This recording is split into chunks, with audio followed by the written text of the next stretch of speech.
Good afternoon, everyone. It is Tuesday, July 30th, 2024. This is a school board workshop, and the time is 12:01 p.m. There are 3 items on the agenda. The first is the AI presentation. Second is Riverdale High School renovation audit debrief. And the third item is the agenda review of the July 30th, 2024 regular agenda. Per board protocol, each board member should strive for 4 minutes for initial comment, 2 minutes for follow-up, for a total of 10 minutes.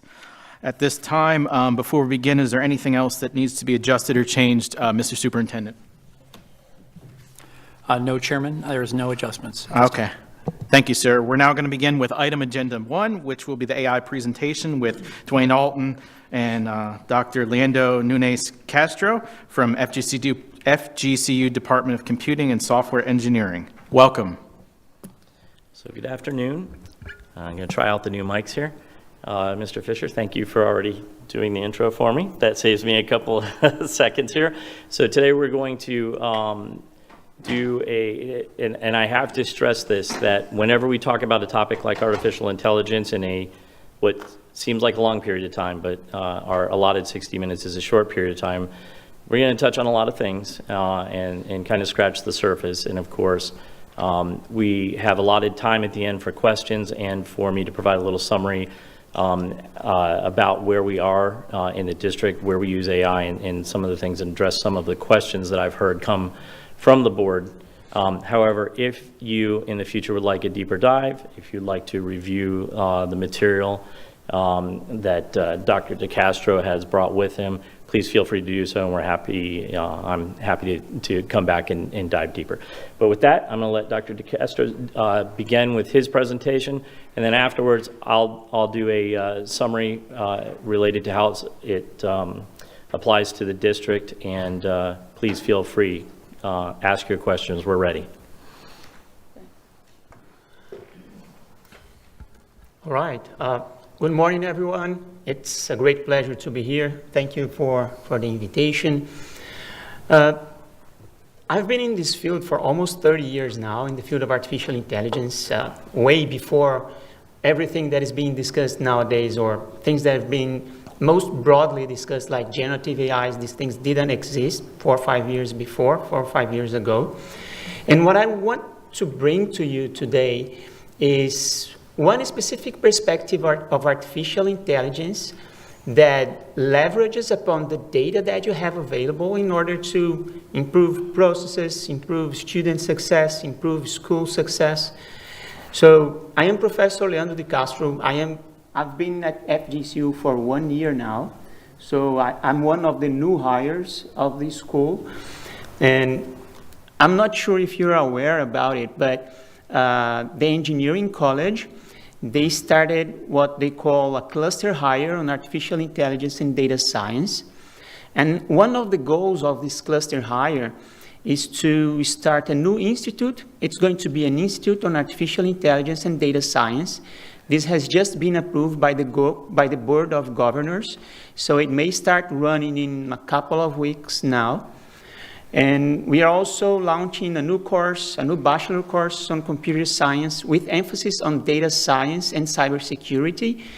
And for spring 25, we are going to launch a master with the same concentrations, data science and cybersecurity. So I think this is very interesting for our area, for Lee County and for Southwest Florida in general. Okay.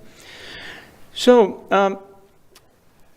my presentation, it may take around 40 minutes. I'm going to start talking a little bit about the data revolution. I'm going to present myself in the next slide. And then I'll bring to you some concepts so that we understand what exactly we are talking about here. A little bit of history, how this field has been growing over time, what has been going on, conferences, journals. And then I will focus a little bit on some specific applications, and I have a couple of slides on one case study that I've been working on involving remote laboratories. Okay, well, my bachelor's, my master's, and my PhD are all in electrical engineering. I am Brazilian by nature. As I said, I started at FGCU 1 year ago. That was when I moved to the US, right? So I'm still learning how the country works. I'm I've specialized over my career in planning and design startups based on artificial intelligence, laboratory, innovation ecosystems. I am among some of the most influential researchers in the world based on citation metrics. And I've got a number of papers and books published, all of them related with AI. Okay. Well, so this is something very interesting. If we look at this first note that we have there, I received this note in April 17th, and it said the following. We recently learned that the following individual may need to be listed on your policy. I received this from my car insurance company, and what they did was somehow they got the information from the tax collector that my son had taken his driver permit. And they automatically collect that data and sent this note to me saying, well, you should include this person because we believe that this person is driving your car. And the question is, okay, so how did they get this information? Well, they may exchange data between institutions, but, it happened. A second case that happened to me, this is one of these credit bureaus. I received this letter from them saying that, well, we believe that this car belongs to you. Would you like to have some different insurance policies for this car? And the question is, how did they know that that car belonged to me? It could be the address, it could be any other type of information, but they automatically send that to me, right? So they got that data and they used that data in order to leverage their results and probably to benefit myself as well. And this last one is even more interesting because this is a note that I received from the water utility company here in Lee County saying that they noted that from 1 p.m. on Friday, May 17th, I started consuming more water than I used to.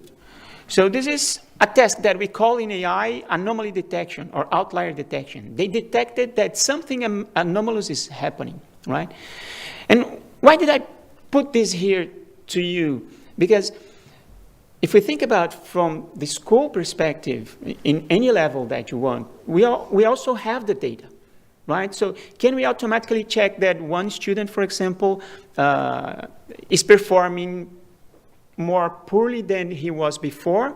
And can we take action with that type of data, right? So this is what I want to illustrate with these cases here. Okay, so what's the area which is part of artificial intelligence that deals with data? And this area is called data science, right? If we look at one concept of data science, this is basically a field that takes the data and applies a number of processes that are capable of extracting knowledge from this data so that we can use it for decision-making or for automating some specific process. Right? When I received all these notes from credit bureaus, from utility companies, this was all automatic. There wasn't anyone looking at the data and say, well, we should write Leandro a letter. No, this is automatic, right? The system is monitoring the data and is taking actions based on that. And this flow is pretty much standard. Basically, the first thing that we have to do is that I'm calling here analytical mapping.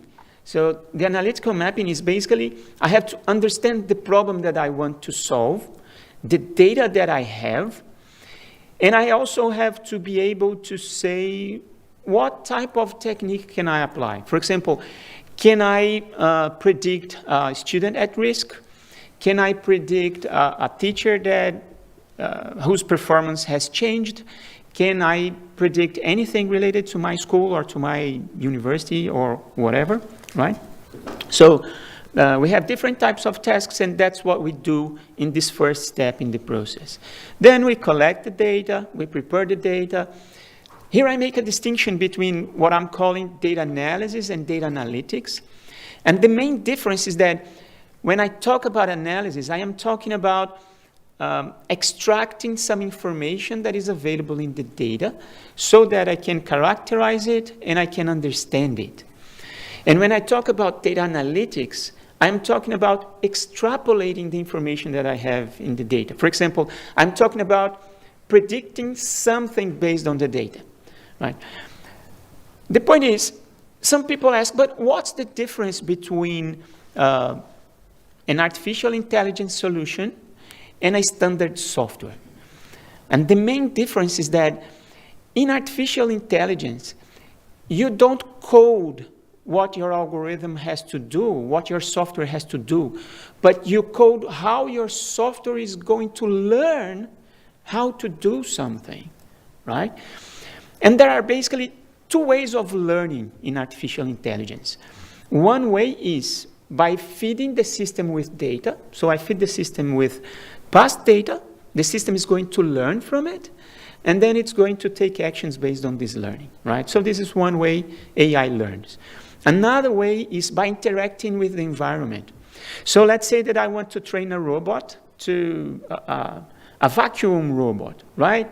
It has to navigate through this environment without colliding with the chairs, with the walls, with everything.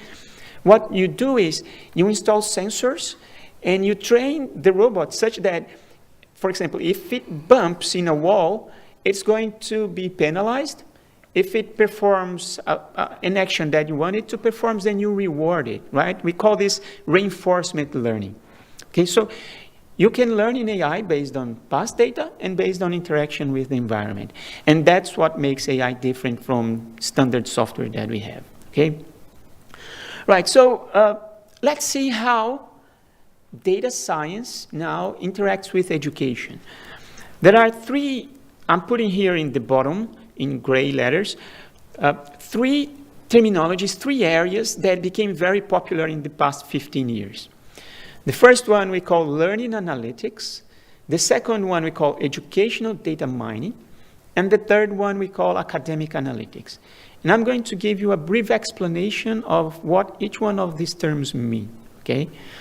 So the first one, when we look at the definition, learning analytics is the analysis and representation of data about learners with the goal of improving learning. So what we aim in learning analytics is to use AI, to use data science, such that we can create a better learning experience for our students.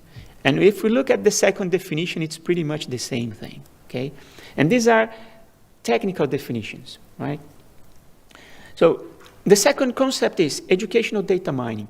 Again, when we read the definitions that we have in the literature, we basically see the same thing. So it's a field of study that applies methods and techniques to educational data so as to resolve educational problems, right? This is very vague, this is very broad, but I'm going to bring you some specific cases so that you can understand more specifically what we can do with it.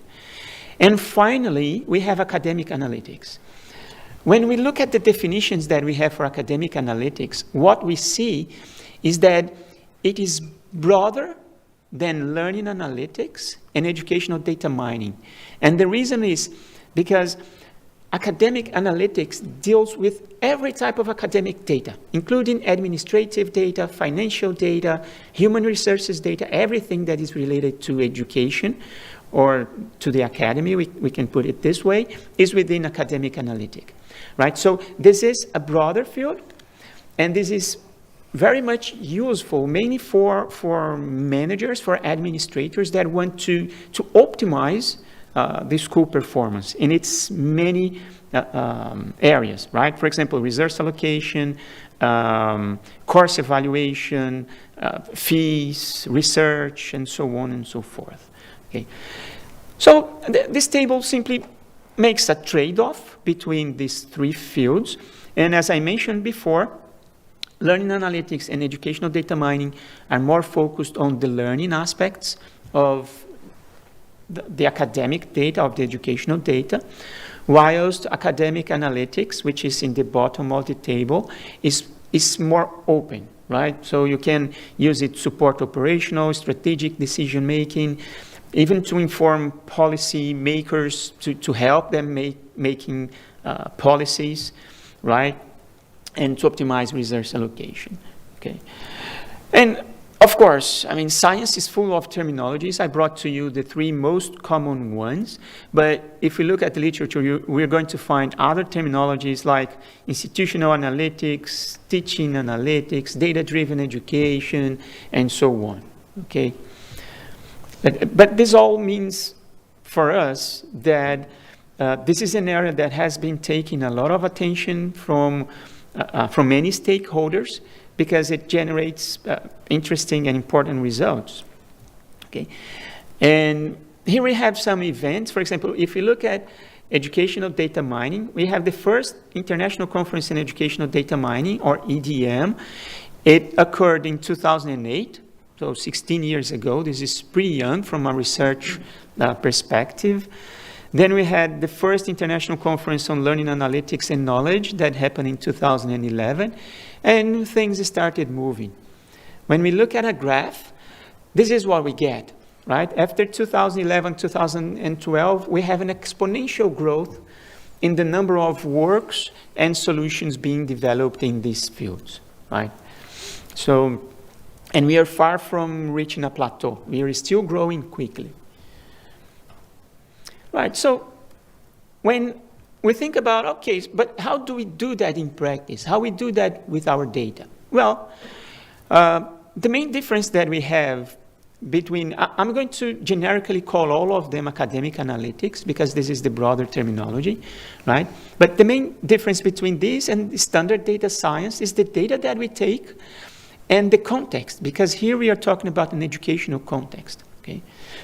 Again, I take the data, I understand the problems that I want to solve, what I want to do, then I prepare the data, I analyze the data, generate my solutions, and integrate it if this is the case, okay?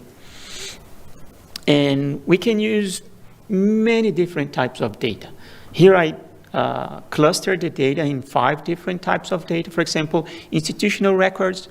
So I can use student profiles, I can use classes profiles, I can use academic records, financial records, virtually any type of institutional data that I have I can use.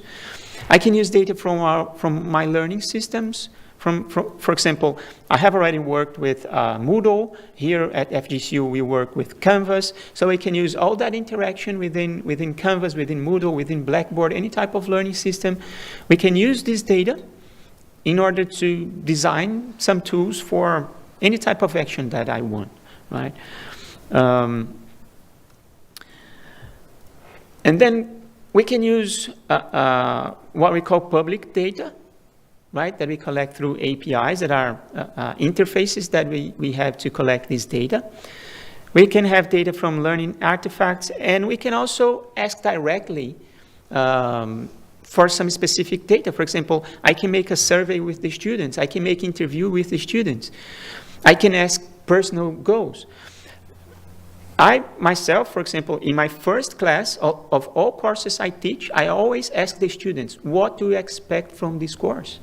And then I tell them what do I expect from that course, because I want to align with them, you know, and this has to be early in the course so that everybody is on the same page, okay? But we can discuss preferences, pretest, anything, right? So the idea is very simple. Any data that you can monitor, you can use, you can analyze it in order to perform some specific measure or action, okay? Well, I also have a number of potential applications. Here, I'm going to talk about 2 or 3. For example, we can use predictive methods to predict student performance. I worked for 20 years in private universities, and a very important problem for us was not to lose students, for example, for financial reasons. So monitoring the financial situation of every student was something very important, right? So we can even, when we predict the student performance, we can even predict if the student is going to drop out or not, right? Then we can recommend a number of actions based on these predictions, right? Clustering is one of the techniques that we have in data science and that we have in artificial intelligence that aims at segmenting the data or clustering or grouping the data into subsets that somehow are related to one another, right? So for example, I can find the students that perform better in one certain course than in another. I can find teachers that have similar, PBL learning, problem-based learning styles. So I can find this automatically, right? And I can use this for different purposes. Okay. What else? Association rule mining, that's the last one I'm going to talk about in this list, but the idea of association, here we are talking about association between variables. So for example, can I affirm for sure that the students that arrive earlier in class have better grades? This is the type of thing that the data can tell me. I don't need to guess. I don't need to look over spreadsheets. I can let the algorithm do that for me, right? So I can even find, for example, what are the main features that lead to good performance, right? Okay, so many more applications here for us to discuss. That's this one, sentiment analysis, the one in the top. It's also very interesting because it's an analysis that we do with the texts, right? Some time ago, still back in Brazil, I did some consultancy for a company that they had an app that performed the communication between the parents and the school, right? So it was a private company. And they wanted to automatically, from that communication between the parents and the school, they wanted to know what was the feeling of the parents about the school, about the teachers, about their children, about everything that happened in the school. They wanted to extract that information automatically from the application, from the app, and use that to improve their services, okay? So this is another very interesting application that we have. And there are many stakeholders in this process. I am starting here with the students. Then we also have the teachers, the parents, the staff, the school administrators, and as I mentioned before, even the policymakers. Okay? And again, they have many interests. For example, the students, a student may be interested in personalized learning experience. Sometimes we may question that. We may say, but do the students want a personalized experience? I do believe so, because each one learns in a different way. And I usually challenge the students in the first days of classes as well. Do you know how do you learn? And most people don't know how do they learn. For example, I learn a lot by writing. So I read many things and I write. And when I write, I learn better. I learn faster, more efficiently, right? And there are many things nowadays that are completely personalized environments. And I can give you an example that everyone knows, YouTube. YouTube is the most personalized environment that is very common that I know. Because if I search anything in YouTube and any one of you search the same thing, you get different results from me. And the reason is because YouTube is monitoring yourself. It has a sort of its digital profile, and based on your profile, it's going to provide you some specific content, right? We can do that with the students if we want, okay? And then we can also move up this ladder here and find different ways that we can use data science for these different stakeholders, okay? And there are many benefits to it. Okay, and I want to focus here, as we are in a board meeting, I want to focus more on the institutional side. So what benefits can this type of application bring to the institutions? For example, we can improve educational decision-making, we can increase student success, we can model students, we can monitor the students' activities, we can optimize cost, efficiency, increase retention rate. We can make decisions based on data, right? Evidence-based decision. What else? We can identify students at risk and improve accountability. Okay, so there are many potential applications or possible applications for the institutions of the use of data science within education. Okay, right. So that's the general idea that I want to bring to you in terms of the concepts of what can be done when we use data in the educational context. And I'm going to spend a few slides just presenting one work that I am involved with. It's called the LEDA framework, which means the Laboratory Experimentation Data Analysis Framework. So this is a PhD research project that is under development at the School of Technology at Unicamp in Brazil. The student is Karina Nunes Tullia. Her supervisor is Professor Marco Carvalho. I am her co-supervisor, okay? We've got the financial support of some Brazilian funding agencies, federal and state funding agencies.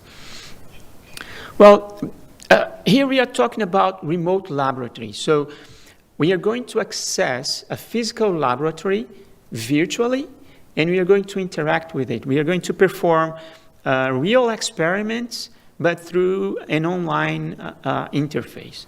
Okay? And the process flow is basically the same flow that we have, that I presented to you before. First, we have to specify the problem, then we have to run the experiments, and in this case, we are running real experiments. We collect data, we prepare data, we perform analysis, and in this case, we do some visualizations. We build some dashboards so that we see what's going on. Okay, and to this, we use a framework called VISIR, which means Virtual Instrument Systems in Reality, right? So I'm going to show you what I'm talking about. Here, we have an application of electronic circuits. This is, we call it a breadboard or a protoboard, which is a board where we put the components, we do the connections, we do measurements. So this is electric circuits that many courses in STEM have. And this is a very interesting part of this laboratory, because although I interact with a virtual interface, this experiment runs physically. So they developed this system, this setting here, such that when you interact with it virtually, things are placed here physically, right, through relays. So what the student creates here happens here. So all measurements that are made are real measurements, are physical measurements. But our goal in this project is to take the data of this laboratory to try and understand what is the student learning and what he or she is not learning, right? So that we improve the learning experience and the learning outcome, okay? And we did experiments with some very simple electric circuits. Here at the bottom, we have some resistances and a power source, and we are measuring current and voltage in these components, right? So we collected different types of data, for example, the date and time of the interaction, what were the circuits built, what were the results, what else? What were the connections made by the students, what they measured, everything, virtually everything that happened there was monitored and collected. And we had a number of data. We had several types of errors that could occur, and we used all this data in order to understand what's going on.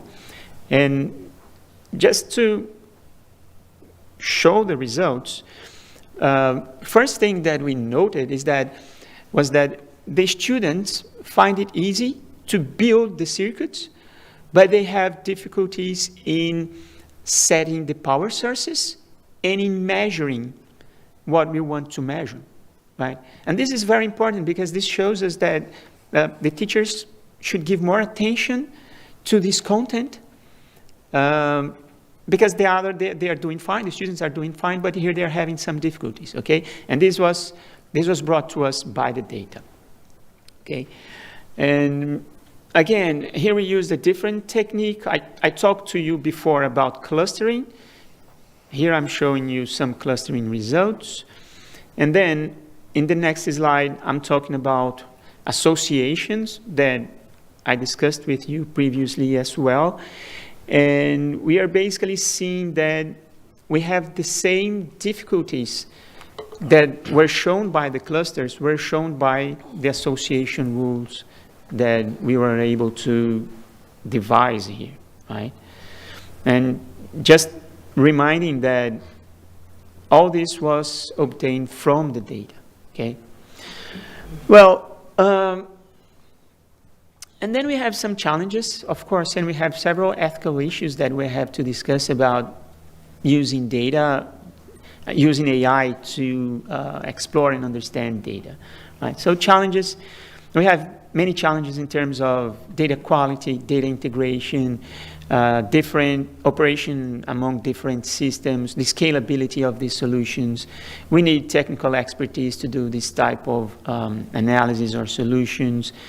It has to be actionable. That means I have to be capable of using these results for something. And the ethics, I have another slide. There are many ethical issues in AI. This is a big topic of discussion. For example, in our institute at FGCU, we are going to have a committee working on ethics in AI. And there are mainly two ways. When I am myself, I am a researcher in AI, right? So I work on the development of the solutions, of algorithms, on testing them. I work on these things. From my perspective, we can deal with some ethical problems from a research perspective. In what sense? In the sense that, for example, bias is a problem. And why bias is a problem? Because sometimes because the data is biased, right? If you think about an AI system, let's say that we have something happening in a jury, and let's say that the jury is biased for whatever side, right? If you use this data to train an AI, the AI will be as biased as the data that you use to train it, right? So this is not necessarily a problem with AI, but it may be a problem with the data that you use to train AI, okay? But there are techniques that you can use from the development of the solution that mitigate this bias issue, okay? But bias has also another phase, which is the regulatory phase, right? So how do you regulate? How do you create policies so as to mitigate and minimize bias, right?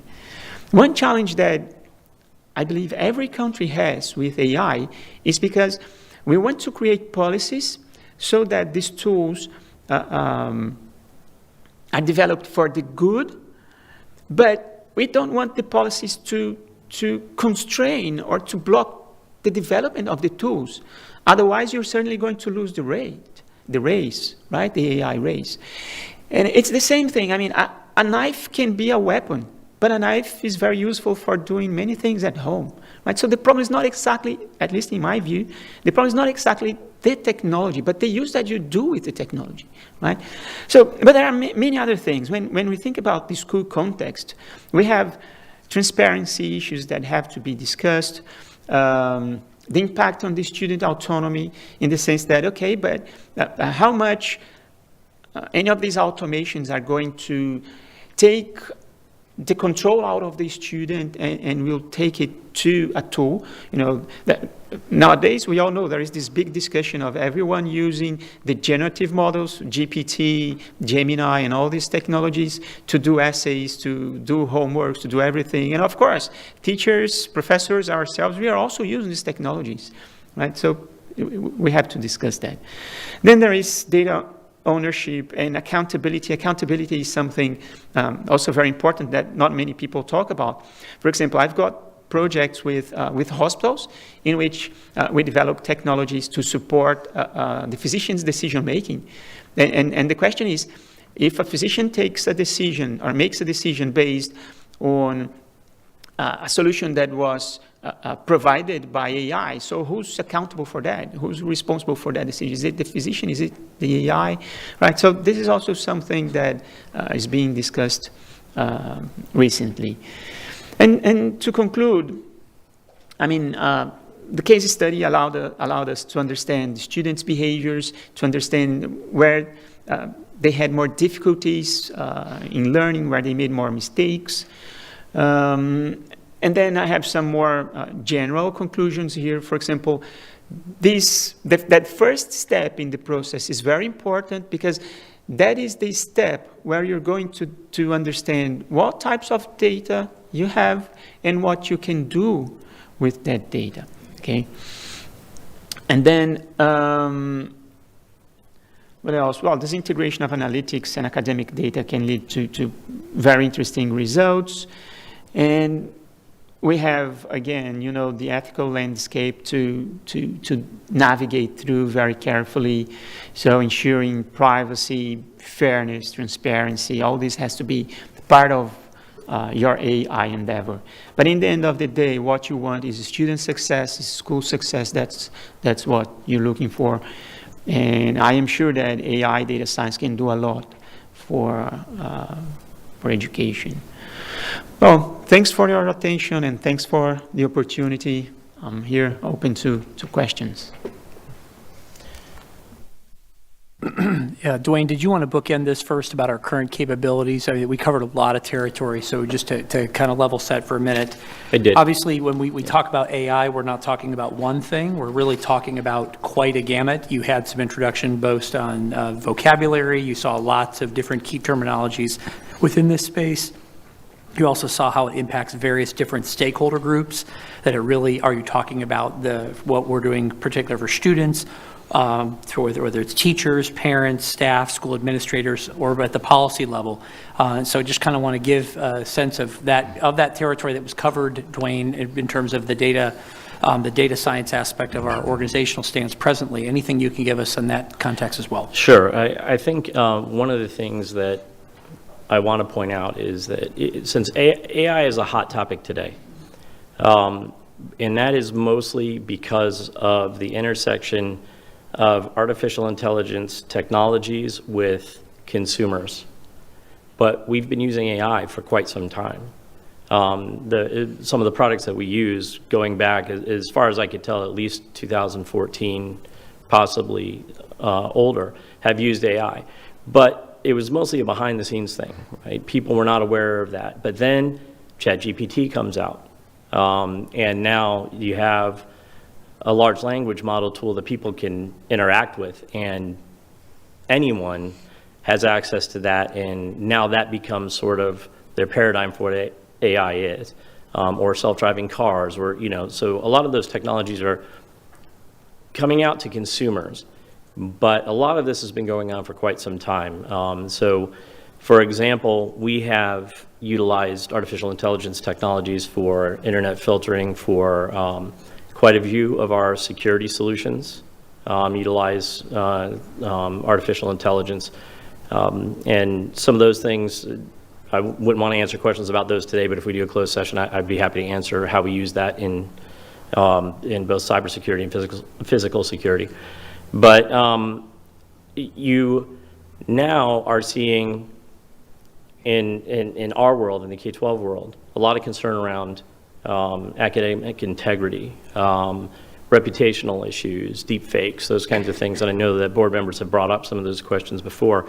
And we're sort of, as a school district, obviously we can only control so much, but we do currently, when it comes to generative AI and what students have access to, we're extremely conservative in our approach. Because we are a highly regulated industry, we have to ensure the safety of our students' data. And so you'll see right now, it's used in very, very vertical usage. So for example, we do not open up most generative AI tools to students, like ChatGPT and that. Not just because of academic integrity, but because those are publicly used models that are collecting data from people.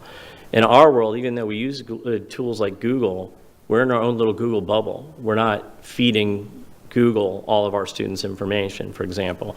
And so we have some of those walled gardens that we use. And it's mostly right now exposed for staff to use in various tools. It may not be obvious that it's AI, but they're using it. When it comes to students, though, we do have some. For example, if you take an Adobe certification course, you will learn about Firefly, which is their image creation and manipulation tool.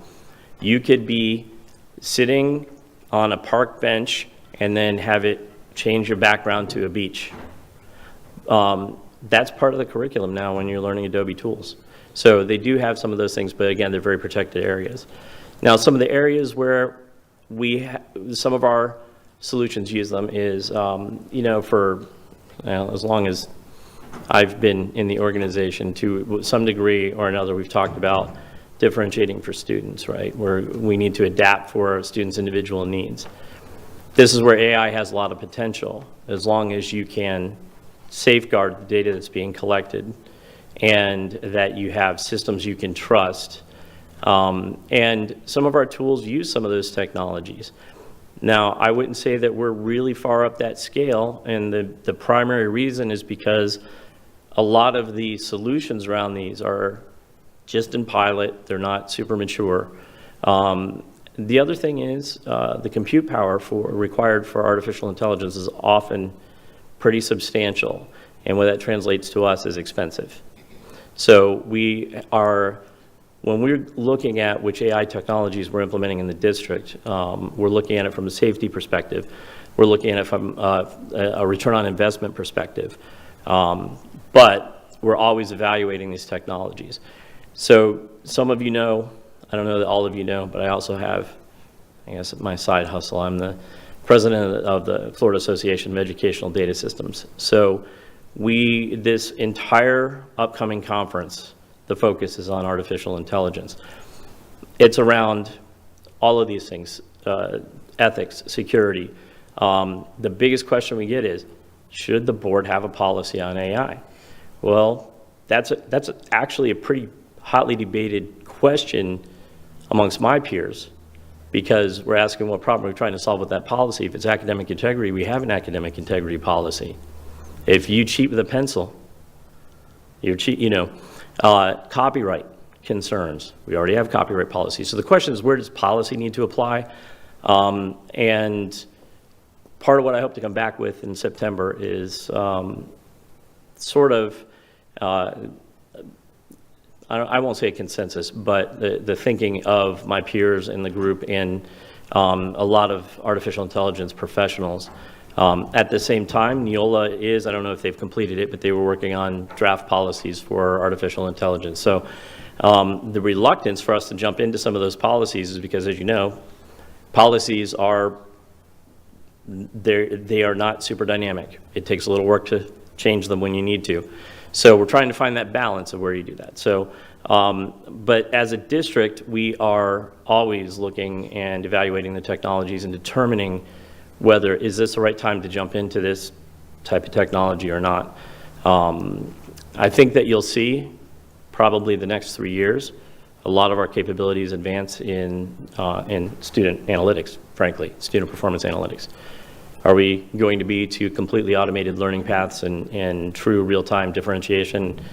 I would guess no, not in the next couple of years, but I think that's where we're headed as in industry in K-12 and certainly as a district. So that's kind of the snapshot of where we are as it relates to artificial intelligence, and I'm happy to answer any questions. I thank you, Chairman. That's our presentation. Okay. Thank you, Mr. Alton, and thank you, Dr. Castro. Going to ask board members comments, questions, discussion at this moment. If anyone has anything. Oh, sorry, right next to me, Mr. Persons. I know as we try to craft this AI policy, I would love to see some examples of some other districts that have already done this, probably the larger districts like Miami-Dade and a couple of the others, just to sort of see where they are. They seem to be a little further ahead of us. I think that might be a good starting point before we do much. Yeah, and just to respond to that, we have been reviewing other policies, as has our legal department. I could tell you where a lot of the large districts, where they're landing right now, they're landing on, let's see what Neola comes up with, because they're all Neola districts. So Dade County is very deep into AI, probably the deepest in the state. So I'm not surprised that they do have a lot of policies in place. But we do know that, you know, we do like to use Neola as a starting point, at least, to keep us compliant with their, you know, with their guarantees. So. Then Ms. Morgan after that. Okay. No, go ahead, sorry. Just as a little follow-up, I mean, I heard something that just made such good sense to me. That's why we need a policy. It just says AI is not going to replace any of us. we're going to be replaced by people who know how to use AI. And that's why we need to come up with a policy, get kids started using it in school. And then when they get into the professor's class, they'll have a little bit of knowledge on how to collect, the data science and everything else, because that's where life's going, So that's all. Ms. Morgan? Yeah, so, I'm really interested in the applications today. I know that in LA, Carvalho's experiment blew up. Obviously, we're not going to get in the business of writing our own AI. But I look at something like Khan and the tutoring application of Khan, which sounds a lot like the Visser, or however you call it, you were talking about. And so my question becomes, what are the barriers to using something like Khan for the district? What are they? And then my second question is, how do we staff to maximize the utility of AI in teaching and administration? You have researchers, and then you have users, and you have to have somebody in between who can do the translating. So those are basically the questions I come away with. Thank you. So I will share with you on the, related to Khan Academy specifically. So Khan Academy systems and materials are available to the district. How they align to, our curriculum, I can't speak to that directly, but those types of tools are available to us. But the tools that we use, typically, we have contractual guardrails in place. But if you use that as an example of the type of thing that we can use in instructional software and assessment software and that kind of thing, that is, Khan Academy is a good example of where I think a lot of the products will go that are targeted specifically to K-12. Staffing, so right now, that's actually why we met with Dade County. Okay, so Dade County has, they have basically an AI academy kind of thing. Now, their model's a little aggressive. They do throw a lot of tools out there. We're a little bit more conservative, but what we're trying to learn from them is, how did you prepare your instructors and instructional leaders? How did you, because the technology, half the time, and I'm sure you've heard me say this, the technology is the easy part, right, for us. It's the, how do we prepare people, how do we give them the guidelines, because when you start using some of the AI tools, you can make some bad decisions. And so how do we properly prepare people, from the student to the teacher to the administrator in the building to the people maybe doing financial analysis using these tools, those kinds of things. So that's a lot of where the work is right now, is trying to figure that out. I would say Dade County, they kind of jumped in and they did staff it. And then there are some others. Manatee is working on a few things. And so what we're doing is kind of following what they're doing and seeing what their ROI is. And then, of course, if we see that there is substantial ROI, and of course with some of our new leadership coming in as well, then those are some of those things that might be proposed during budget cycles, as, hey, this might be an initiative the district might want to invest in. So, Others? Ms. Giovanelli? Thank you for the presentation. I think it's still a lot, and there's still so much that we don't know, but we have to embrace it, right? I mean, I don't think we certainly can't avoid it. So I thank you for your continued work on this, because I think I would like to see, how do we teach our students to use the AI, what kind of classes we're going to offer, and those instructors. And because, I mean, like, for example, think about all the jobs that are going to go away because of AI. One of them is just like radiologists. We're not going to need radiologists. AI is going to be able to read it. You're just going to need the text to do that work. I mean, there's so much that we know we're going to lose. AI is going to take over, like something Mr. Persons just said. I mean, that's exactly it. So I'm all for embracing it, but I understand you're being conservative because I think baby steps in this because there's going to be a lot to learn in that process. So thank you. Ms. Jordan? I just want to say thank you, Dr. Castro. I'm totally confused now, I'm going to be honest. So I'm glad that all my colleagues understood everything, but I did not. So Dwayne, if I could ever have a one-on-one, I would really appreciate to understand this, because everything I hear is that we lose that human compassion when they start doing programs with this, and I think that's, you had alluded to that with the bias.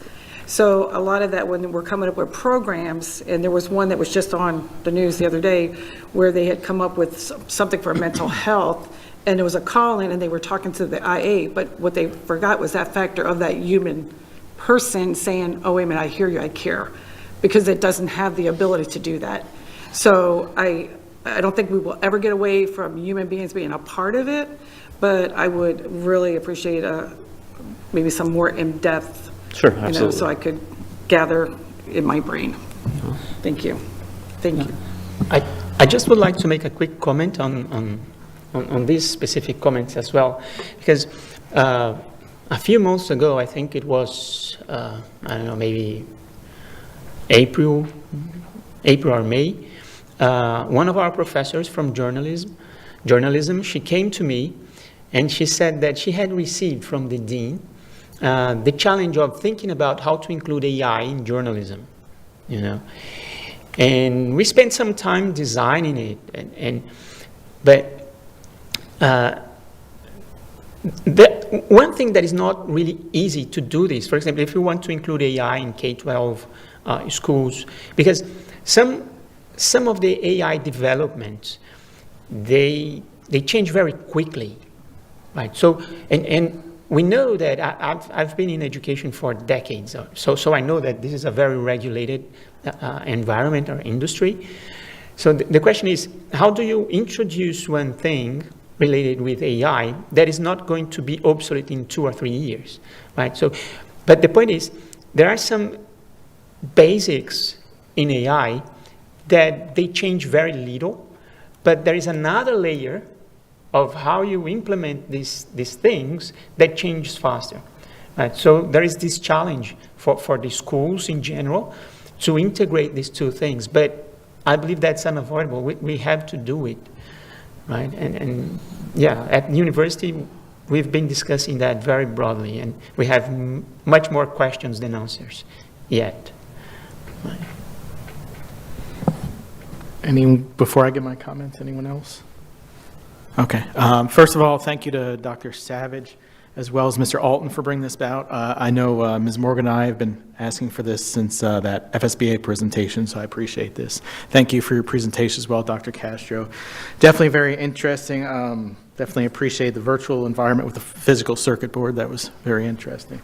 Going back to it and kind of going off some of the comments from some of the board members, Mr. Alton as well, is I think we kind of have to look at the different areas. I mean, we have to look at it from a student use standpoint, from tools for teachers, for application for administrators, because like you said, it's not a one-size-fits-all. For example, students were looking at, research, grammar check, programming, presentations, all those outlets, and how does that work and that interaction and what will benefit them versus also keeping academic integrity and those kind of things. From a teacher standpoint, if they're using the tools to help, check student work, to help create models for what they're doing, to help, using our data, I guess, as you alluded to, in order to focus on certain students for their needs.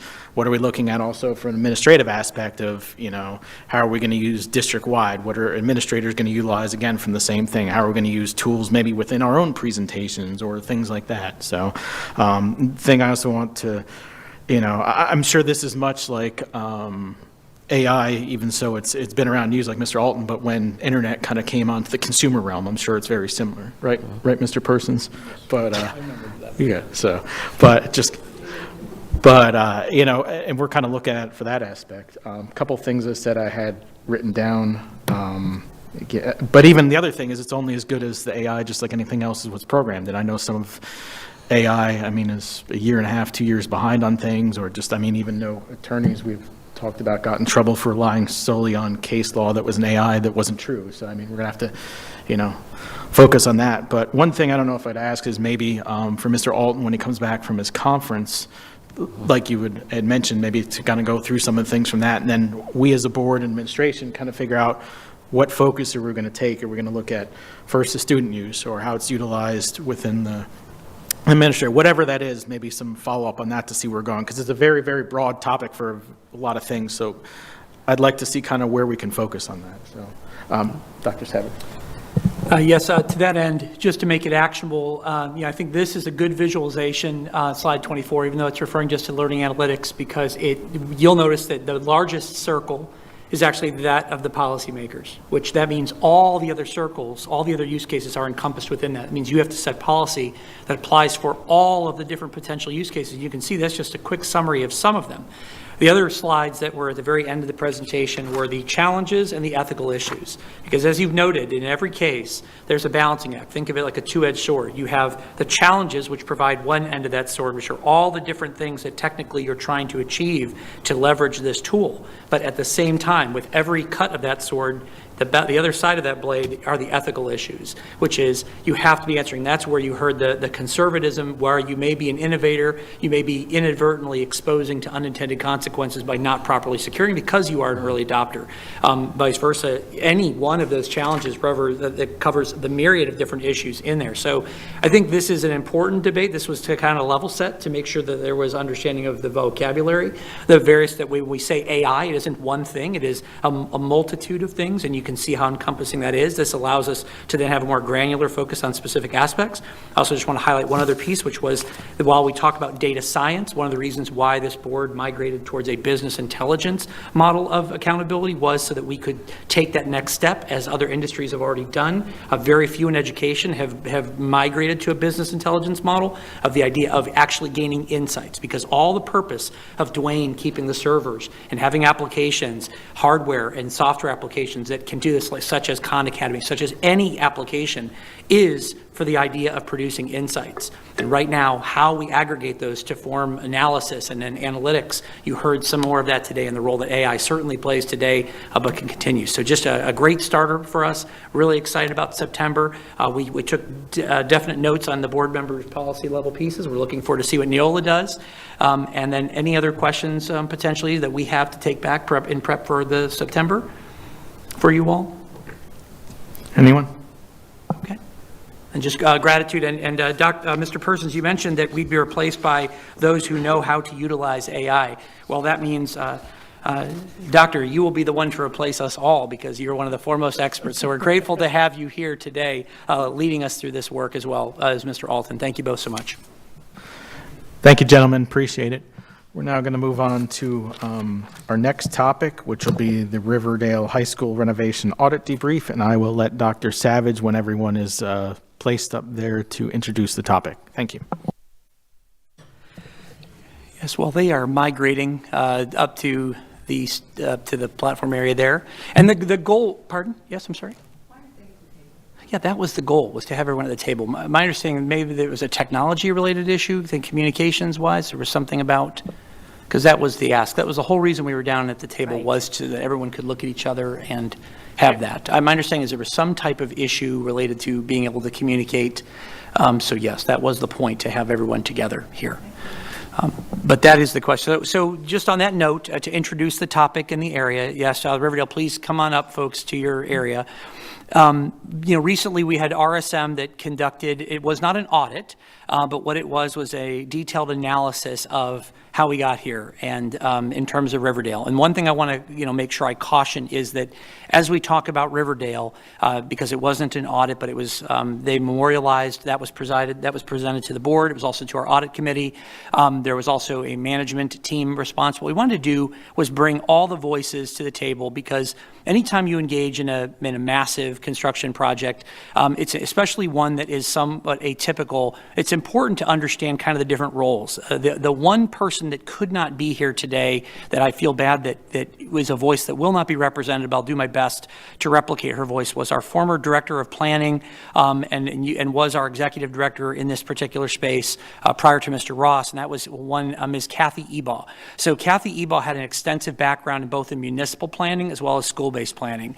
And so Riverdale really represented a project that really was part of her conception, which was the difference of a lot of our construction projects, a master site plan concept. And so it's really important as we go through this to understand that it does not represent any type of comparison to, like, say, a new school build that has a set level of student stations, that it was born out of the CIP process, which for those board members who were not here, because only our prior board members were here for the CIP was an attempt to take the board's vision and different values and try to aggregate them into a comprehensive way to capital plan so that board members could say, what are the different things we value in this process? Riverdale, through that process of the CIP, emerged as one of the highest ranking projects through our operational piece, which was, again, across all divisions. All projects were scored, and the way it originally came into being was a lot of maintenance projects that were all aggregated together, different things that had to be replaced as separate one-off projects that were all individual. What the CIP process did instead was aggregate all of those separate maintenance projects, which represented the end of the useful life of that particular school, or elements such as the plumbing. You'll hear more about this from Mr. Stevens and the team, and instead aggregate those into what's called a master site plan process, where they hire an architect, they get on board, and they put all these things together.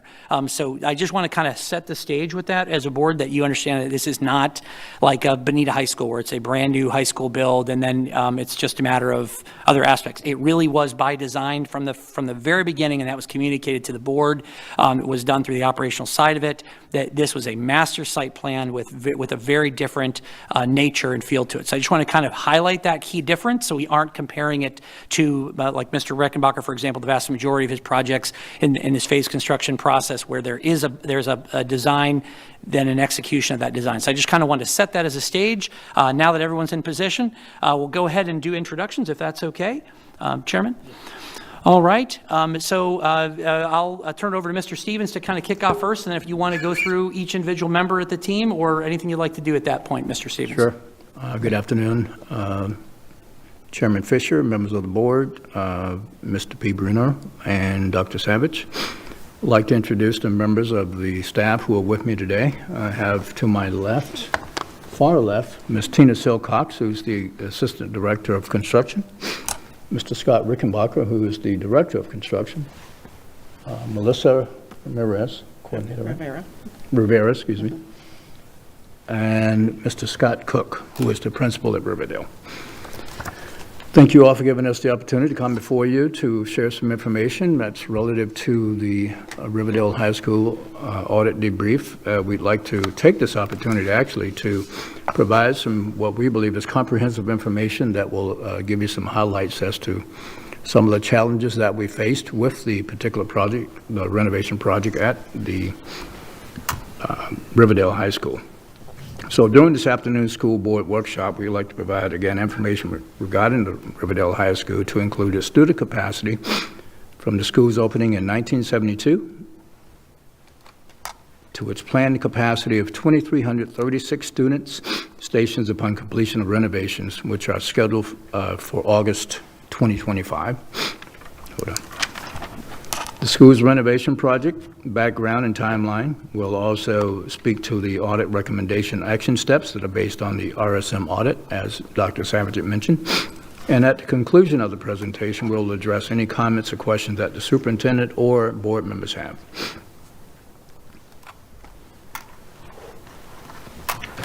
Just some background information regarding the school. During the first 2 years of the Riverdale High School, it began at the present-day site of the Dunbar High School. Riverdale was in the area for the first 2 years, while the current site was under construction. So during the 1972-73 school year, the school moved to its present-day location with 1,511 student stations. Approximately 28 years after its opening, 225 students were added with the addition of building number 13, thereby increasing the total number of student stations to 1,736. In 2005, 300 seats were added to the school with the addition of Building 38, which increased the student station count to 2,036, which included the addition of portables between 2004 and 2005, and an increase of another 300 seats to increase total student stations to 2,336. It should be noted that during the documented school expansions and increases in student stations, there were no changes to the school's infrastructure or auxiliary facilities to include its gymnasium, cafeteria, restrooms, safety systems, etc. And I will speak to that a little bit more as we progress through the presentation. 4.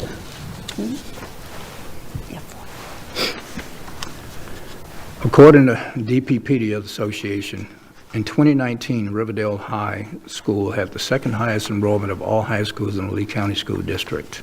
This should just give you more background information and timelines. During the fall of 2019, the principal of Riverdale High School submitted a request for consideration to have a new science and technology facility built, convert the existing science lab to classrooms, conduct renovations to establish a single point of entry, and an expansion of the gymnasium facilities, which was covered through the capital improvement process that was in place at the time. In the spring of 2020, the Capital Committee and Cabinet approved the Riverdale High School renovation as part of the fiscal year 2020-2021 capital improvement plan. Mr. Stevens, sorry to interrupt you. I have a little bit trouble hearing down here. I kind of did before, so I don't know if it's the mics needing adjustment, but Is that a little bit better? yeah, I think it's the mics up there. But keep going. Sorry about that, sir. No, I wanted you to be able to hear me. Is that better? I think you got to put it closer. Okay. Yeah, How about that? yeah, I think that's better. So, I have this issue on Friday as well. In September 2020, the School Board of Lee County approved $41,150,000 in funding for renovations at the Riverdale High School. On October 6, 2020, the board adopted the 2020 to 2025 five-year capital improvement plan, which included a $41,150,000 renovations project for the Riverdale High School. Continue with the project background and timeline on this page, which is page 5, slide 5, you can see a pictorial summary of each of the initial renovation projects that were approved in October 2020. The noted projects include renovation of science labs into classrooms, construction of a dedicated science and technology facility, a facility remodel to allow a single point of entry, and renovation to the gymnasium with locker rooms. The campus renovation is intended to allow for expansion of the campus's capacity and removal of portables. Prior to approval of the campus renovation project, the gymnasium, cafeteria, and classrooms were reportedly outdated, in disrepair, and no longer met the school's programmatic needs. In addition to the former, you should note that this project aligns with several district values and goals to include the capital improvement strategy, asset maintenance and preservation, safety and security enhancements, modernized adaptable facilities, and equity.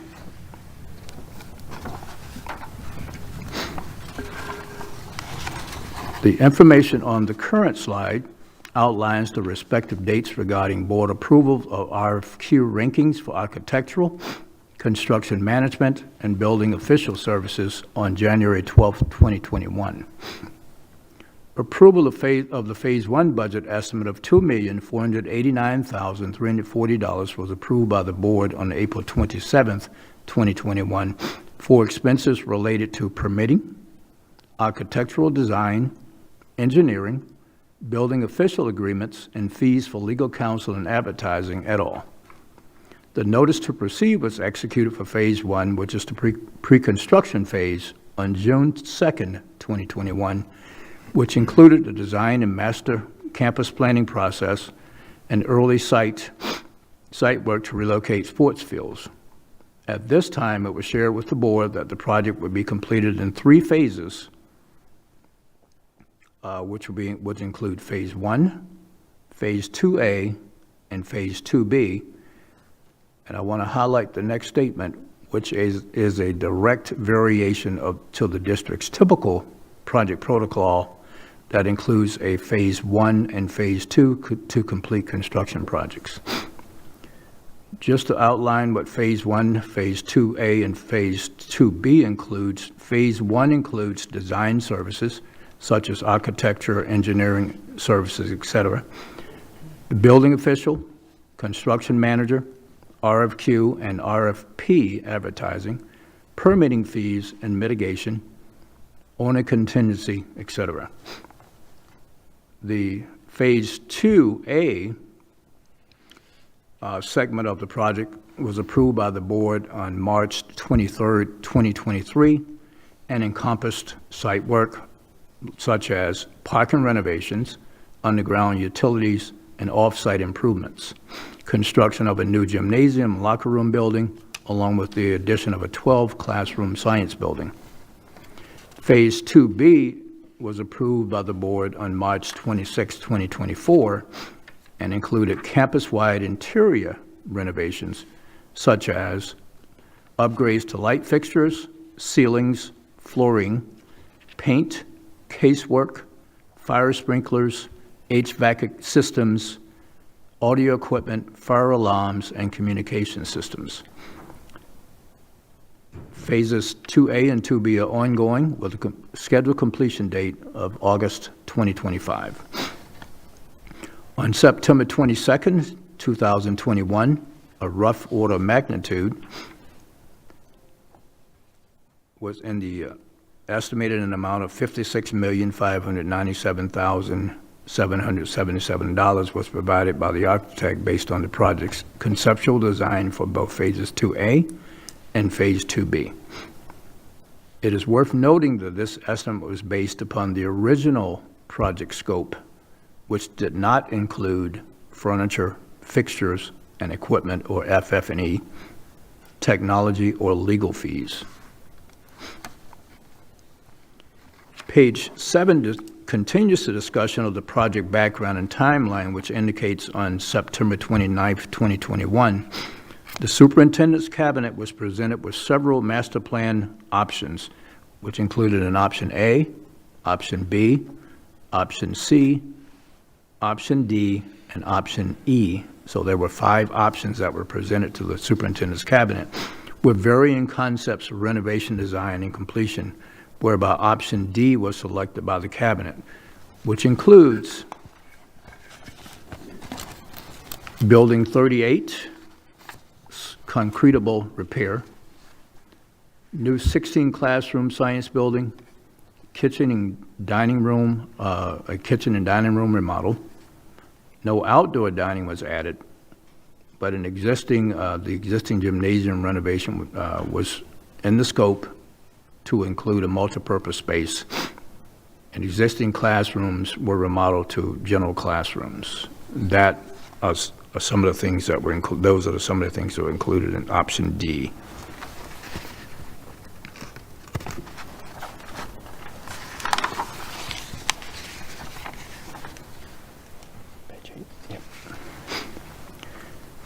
On December 7th, 2021, the board was briefed regarding the Riverdale Master Plan regarding a recommended change in scope with an estimated cost between $51.8 million and $59.6 million.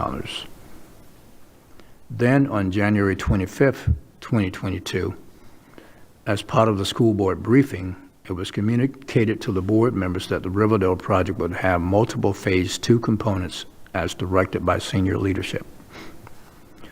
On February 22nd, 2022, a Phase 1 revision in the amount of $299,711.43 was approved by the board, thereby increasing the total Phase 1 pre-construction budget estimate to $2,789,051.43.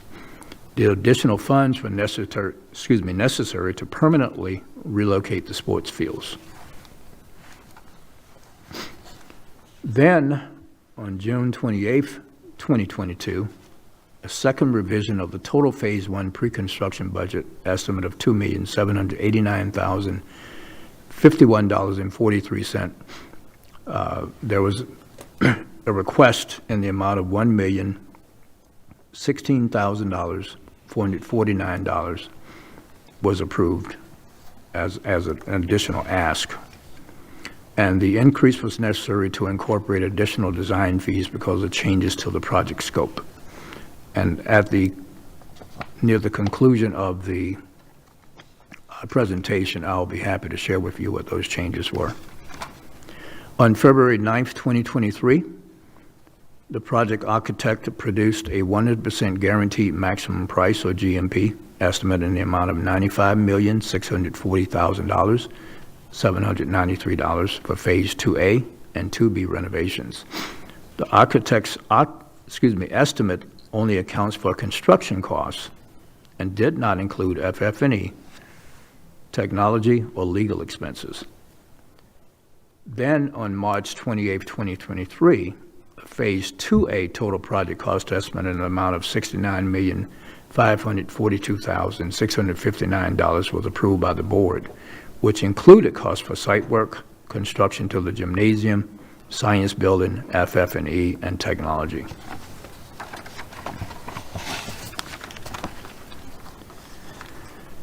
On August 16, 2023, the 2024 capital plan was presented to the board and indicated a cost of $111 million for the Riverdale High School renovation.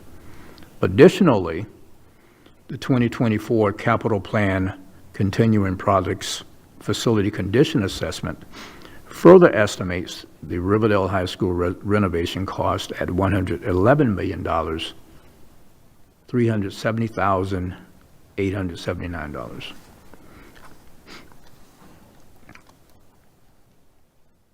Then during a meeting of the board on September 6, 2023, the 2023-2024 budget gained approval to include the $107,050,511 cost estimate for the Riverdale High School renovation, plus fiscal year 2022 Phase 23 Phase 1 expenditures in the amount of $3.95 million were brought to the which brought the total estimated project cost to $111 million. Following that board meeting on March 26, 2024, the guaranteed maximum price, or GMP, and total project estimate in the amount of $108,750,000 to include the Phase B total cost of $39,207,341 was approved by the board.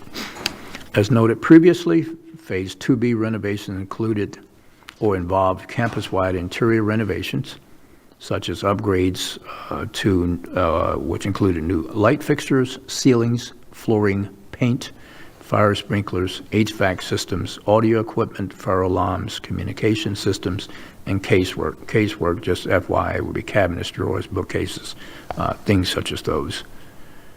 The project is primarily funded by the county's half-cent sales tax, and Phase 2A and 2B are in progress, which again are expected to be completed in August of 2025.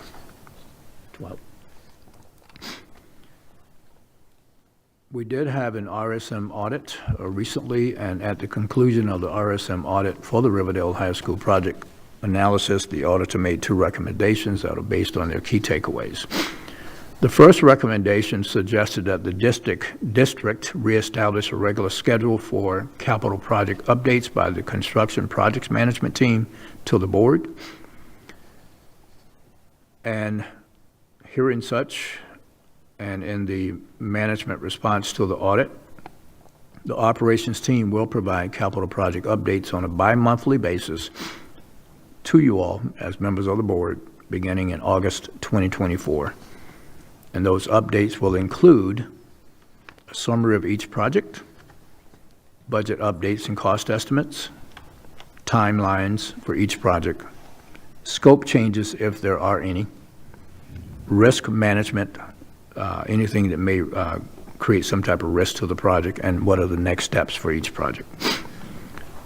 The second recommendation, as a result of lessons learned from previous projects, RSM recommended that the district adhere to the 2-phase approach for construction manager at risk projects, as this process was designed to reduce the risk of project cost overruns. In essence, RSM recommended we no longer use a Phase 1 and then a Phase 2A and 2B. They recommended that we stick to the Phase 1 and Phase 2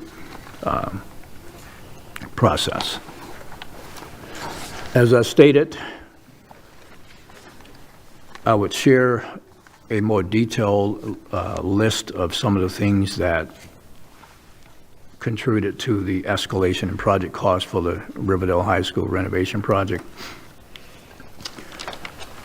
Classroom count and sizes were updated to meet the county and SRF requirements for 2,336 permanent student stations. Again, as I noted earlier, there was a request to build a single point of entry with a new guard booth that was added on the campus in the parking area. Sprinklers were added to the school as they did not exist previously.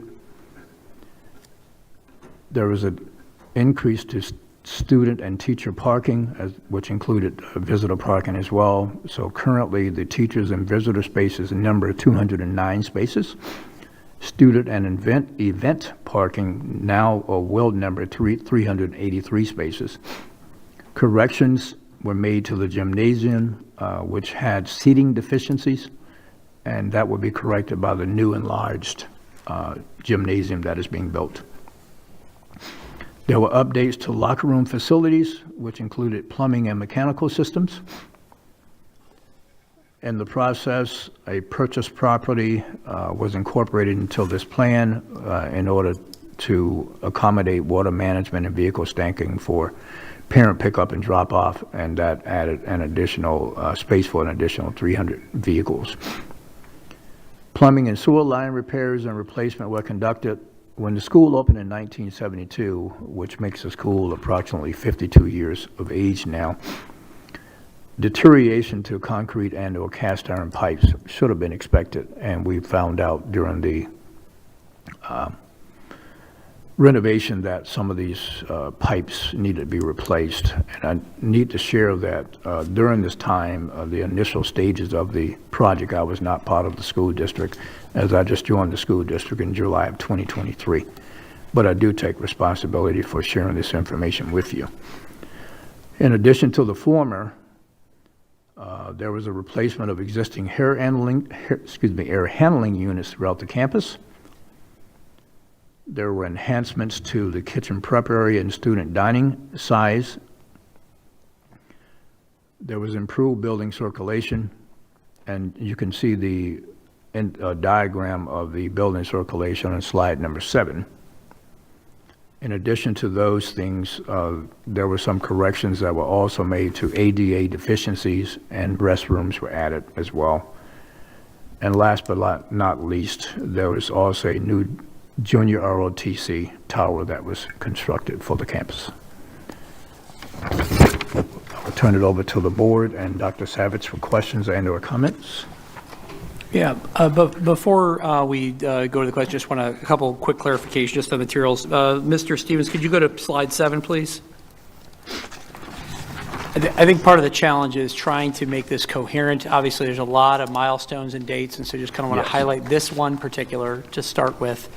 This was essentially the culmination of the master site plan that landed on option D, which had a number of the things that are identified there. In the very fine print, you can kind of see in the middle of the slide, the cost estimate provided was $40 million to $45 million as a ballpark estimate, somewhere in that range. This was provided to the board on September 29th.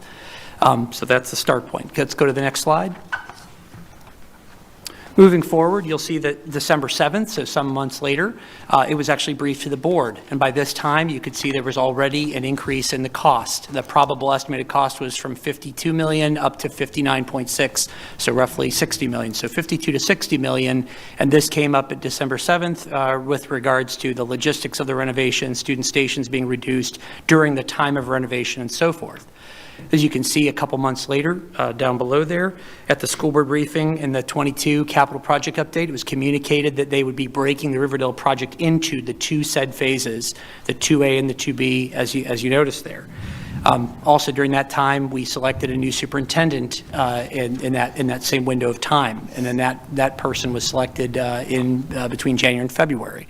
February 22nd, the board approves a revision in the amount of $300,000 additional to that pre-construction budget estimate to increase that, to add additional scope of relocating the sports fields. If you can advance to the next slide.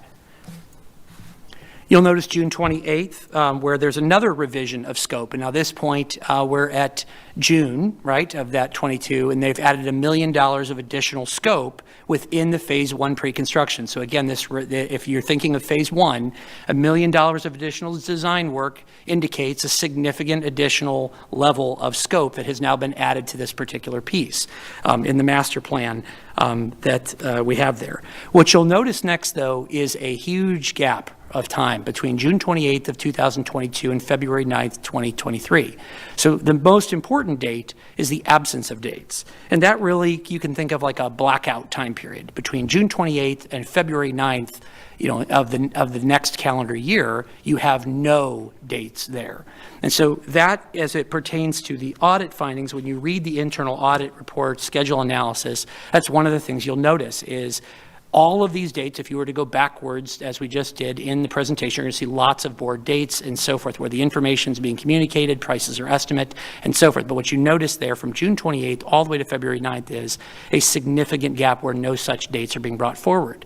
And that's important. Now, when you dig into the specific report, you'll actually see what work was transpiring behind the scenes during that time period that they were able to memorialize with documentation, but what you didn't see were that information at the board table, as you had on the a few months at a time, bringing information back to the board. Hence, the audit recommendation of the regular capital update being returned to it.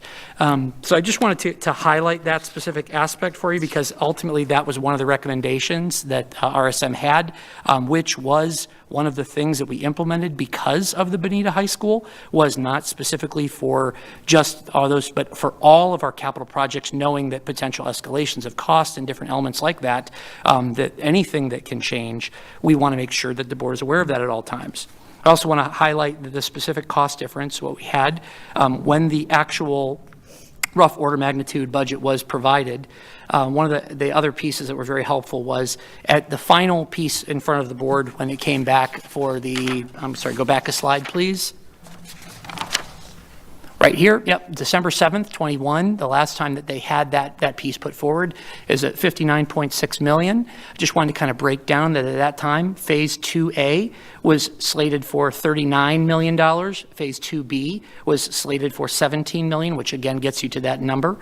After that time period, this was just data that they didn't include in the audit report that I thought was pertinent, and so we put it in our management response, was the additional hard cost for project scope. So that was additional scope of construction that was added, was $25 million of additional work that was done on the campus. Why this is critical is because all the things that Mr. Stevens mentioned at the end of the presentation, all the other things that were added at a later time, and those things are also listed in the audit report. One of the things that came out of the audit report was we paid a lot of money for nothing. We didn't get anything. Well, the reality is all of those $25 million of additional scope, that actually equated to substantial work, and that was included. Now, it wasn't in that presentation. It was something that was added at a later time period, post that date.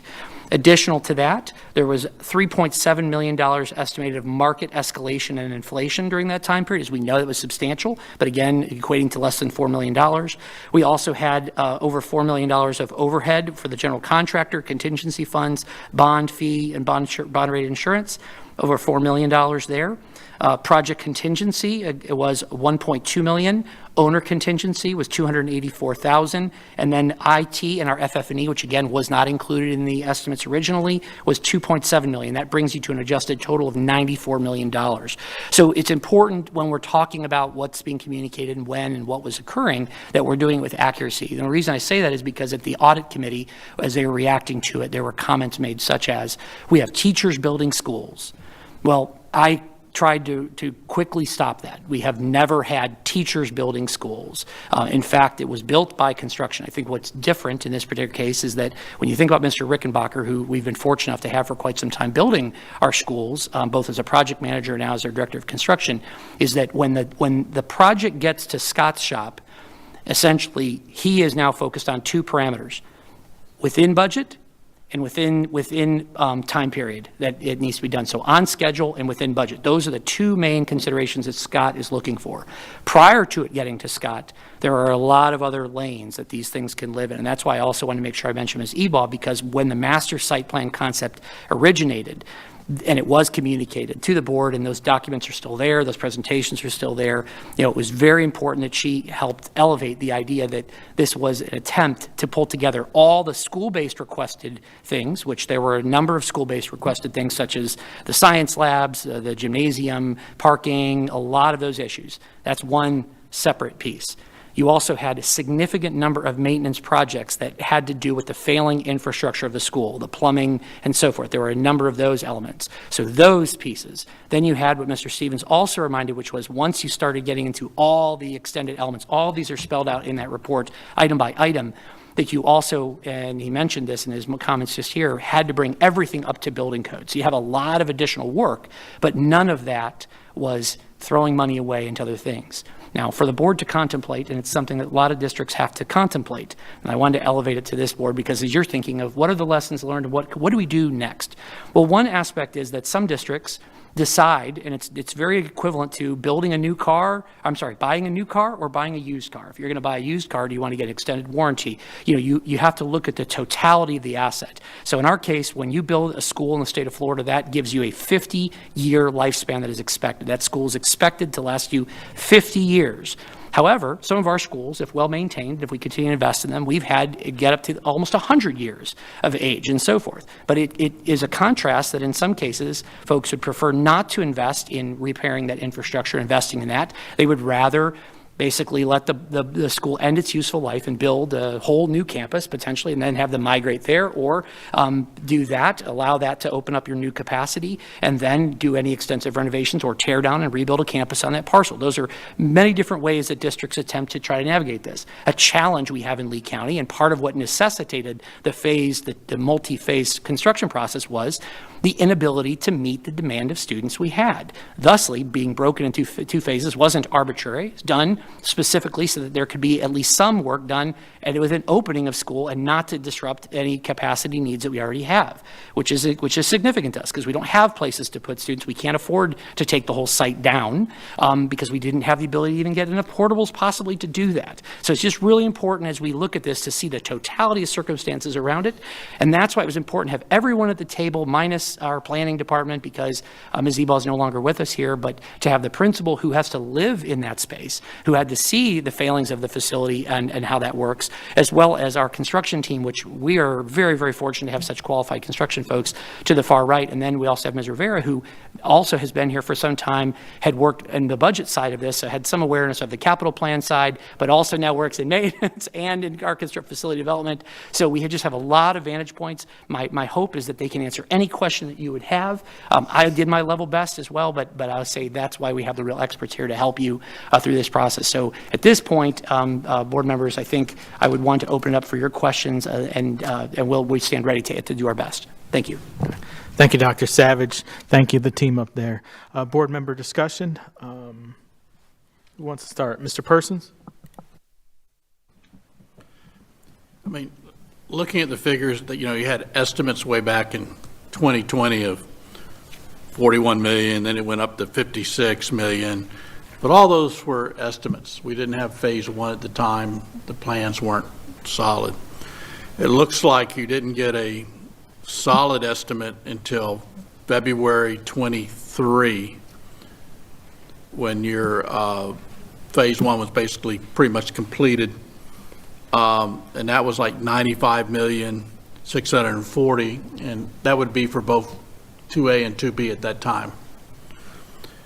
And then on 3/23, we approved the guaranteed maximum price for phase 2A, which was 69,542,000 and whatever. So basically 70 million. And then a year later, we approved the guaranteed maximum price for 2B, which was another 39 million. Adding both those together, you're basically in the ballpark of their original estimate of after phase one of 95 million. I know it went up because we added all the technology and everything else on there. So, I mean, I see exactly how it came about. I was always expecting 95 million when I got on the board. I mean, somewhere around $100 million. That's what I was sort of told it would cost. And I knew it was going to be 2 phases, so I'm not really surprised by this. I mean, it adds up, basically, is what I'm trying to say when we got the guaranteed maximum prices, because it was just 2 different phases, 2 different scope of work. I agree, I would like to see it all in one guaranteed maximum price next time, just to have a phase 2, simple as that. But I see where the figures came.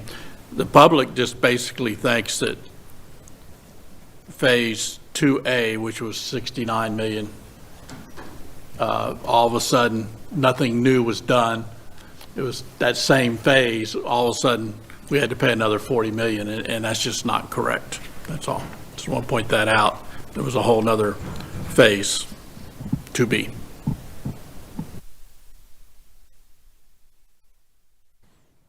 Board members? Anyone?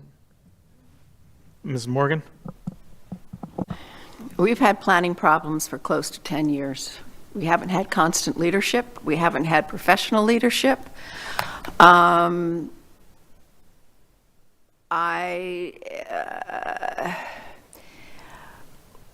What I would say is this. First of all, I think that the audit recommendations ought to be put in policy, and I think that the protocol should follow the policy so that we don't run into this kind of manipulation, and I'm not using the word manipulation about you guys because I know you didn't, but I'm anticipating in the future with an elected superintendent, we have less control over things that will be brought before the board. So I think that we need to put the audit recommendation in policy, and I think that we need to review the protocol that goes with that.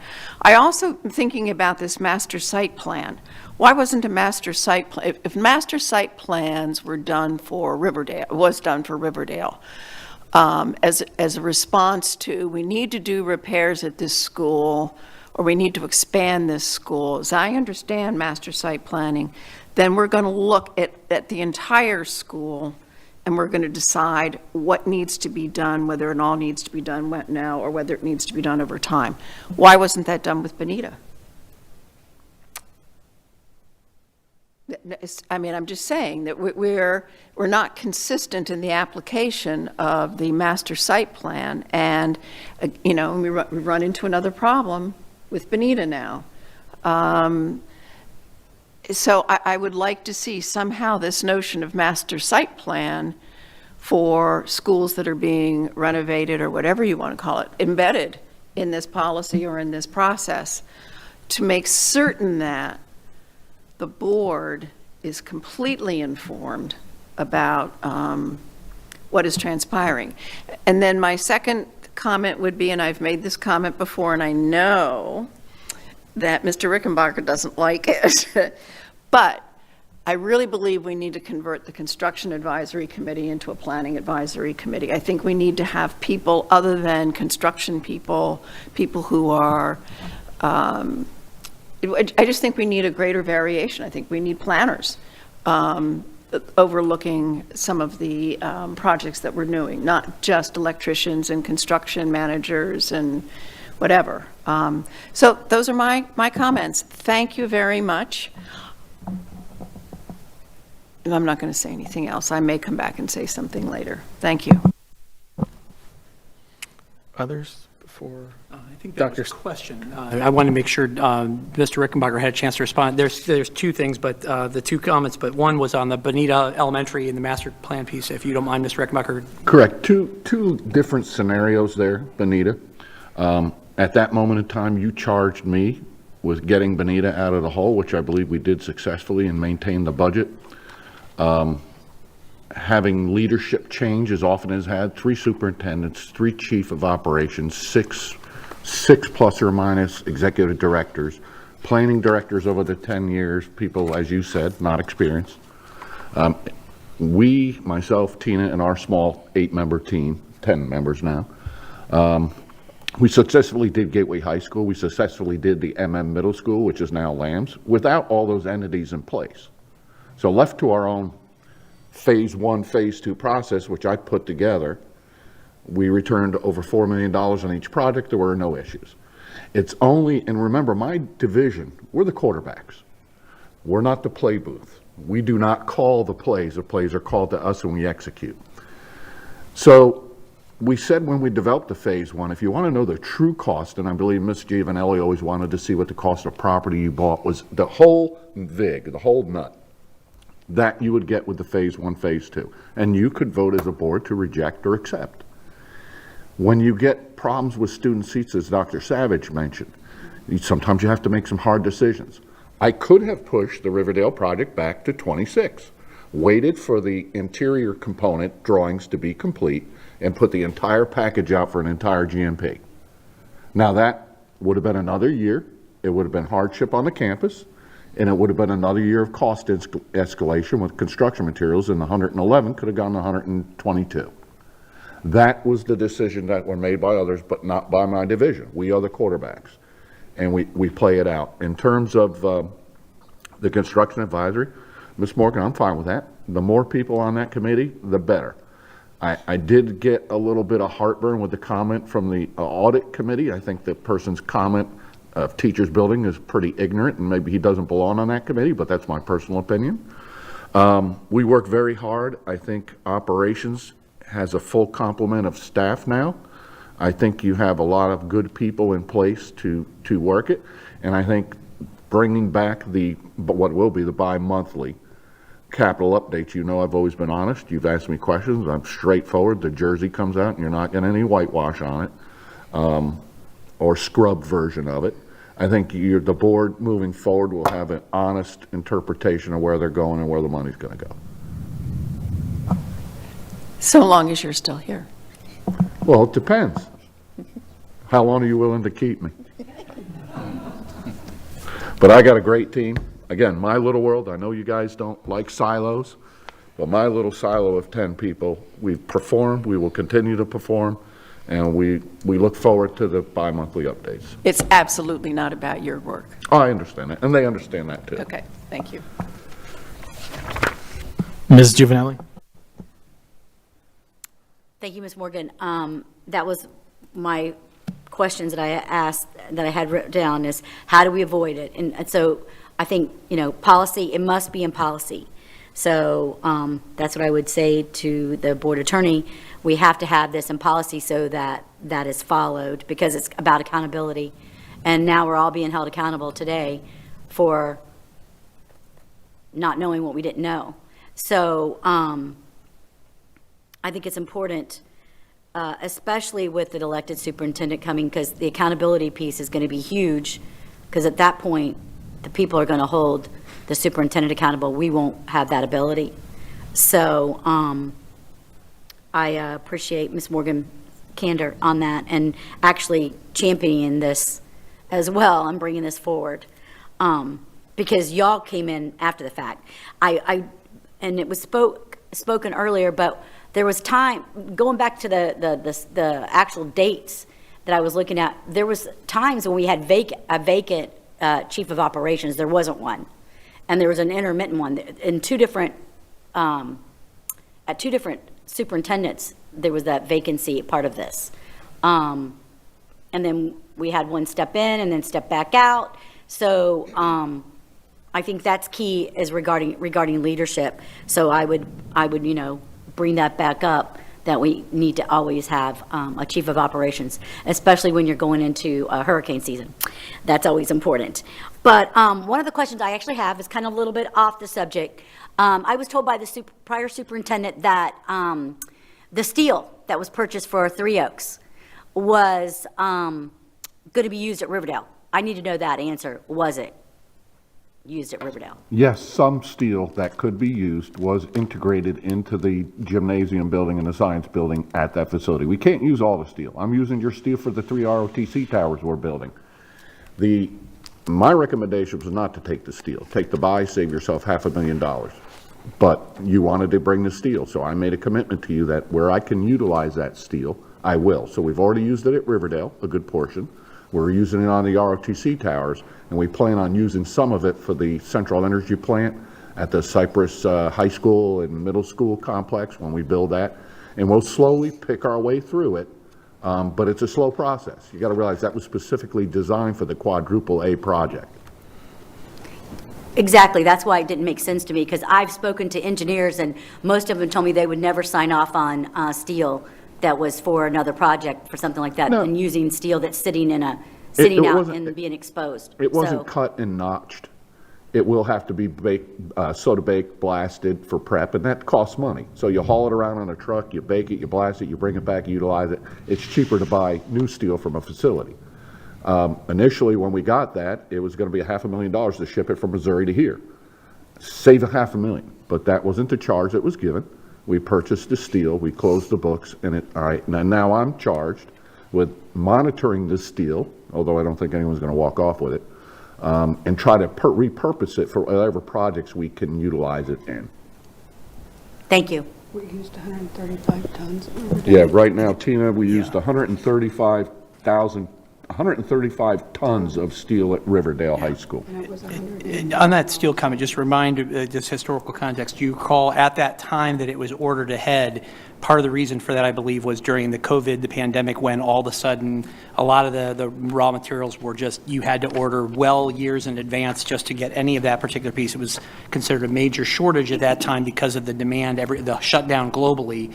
So do you recall that particular piece as well? Actually, that's a perfect example of, in order to, at that time when quadruple A was to be built, in order to maintain the opening date needed for the seats that were assumed to be needed, we had to pre-order that, and we came back to the board and got an increase of about $4 million, I want to say, to pre-purchase that steel so it could be fabricated in enough time to maintain the project schedule.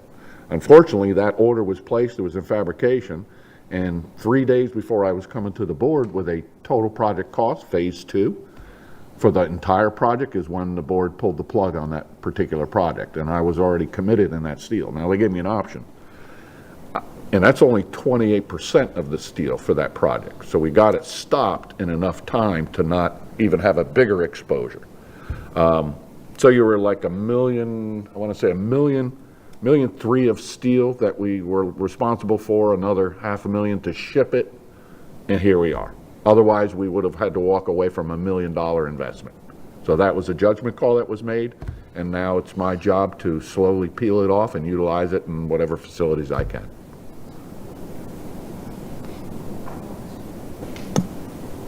Are we on track for, actually, will it be ready for school or Riverdale? Where are we at with that? I was curious. I'm going to let Tina speak to that. She's managing that project, but we're on schedule for the first phase that we promised we'd have this summer. Go Okay. ahead. We currently have the substantial completion for the science building. They are moving in there today. The teachers have their stuff going in. We are working diligently. We have men putting in carpet, our LVT, ceiling tiles in the same areas, and we actually put up walls before we poured the floor. But yes, we are going to have this phase completed right before the students and the teachers come back, but we are out there working double shifts right now. Do you want to add to that, Mr. Cook?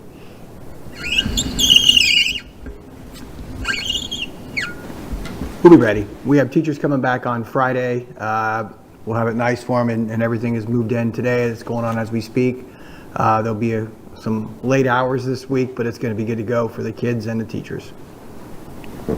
Great. When do I get to an invite to see that? Because I graduated from Riverdale, so, and I as well, I know you did, Mr. Cook, so I would love to see it. Anytime. Okay.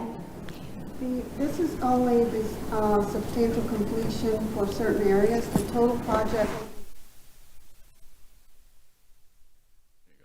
total project will be completed August 31st of 2025. So this is an ongoing. We will be moving students into portables, out of portals, but back into their classrooms. So there's a lot of moving construction going here, musical construction out at Riverdale. Mm-hmm. Thank you. Is that all, Ms. Giovanelli? I just wanted to make sure. Ms. Jordan? I just wanted to say thank you for all the conversation. So if we're going to make sure we create a policy, we need to make sure that we create the procedures that are going to match that and be adhered to.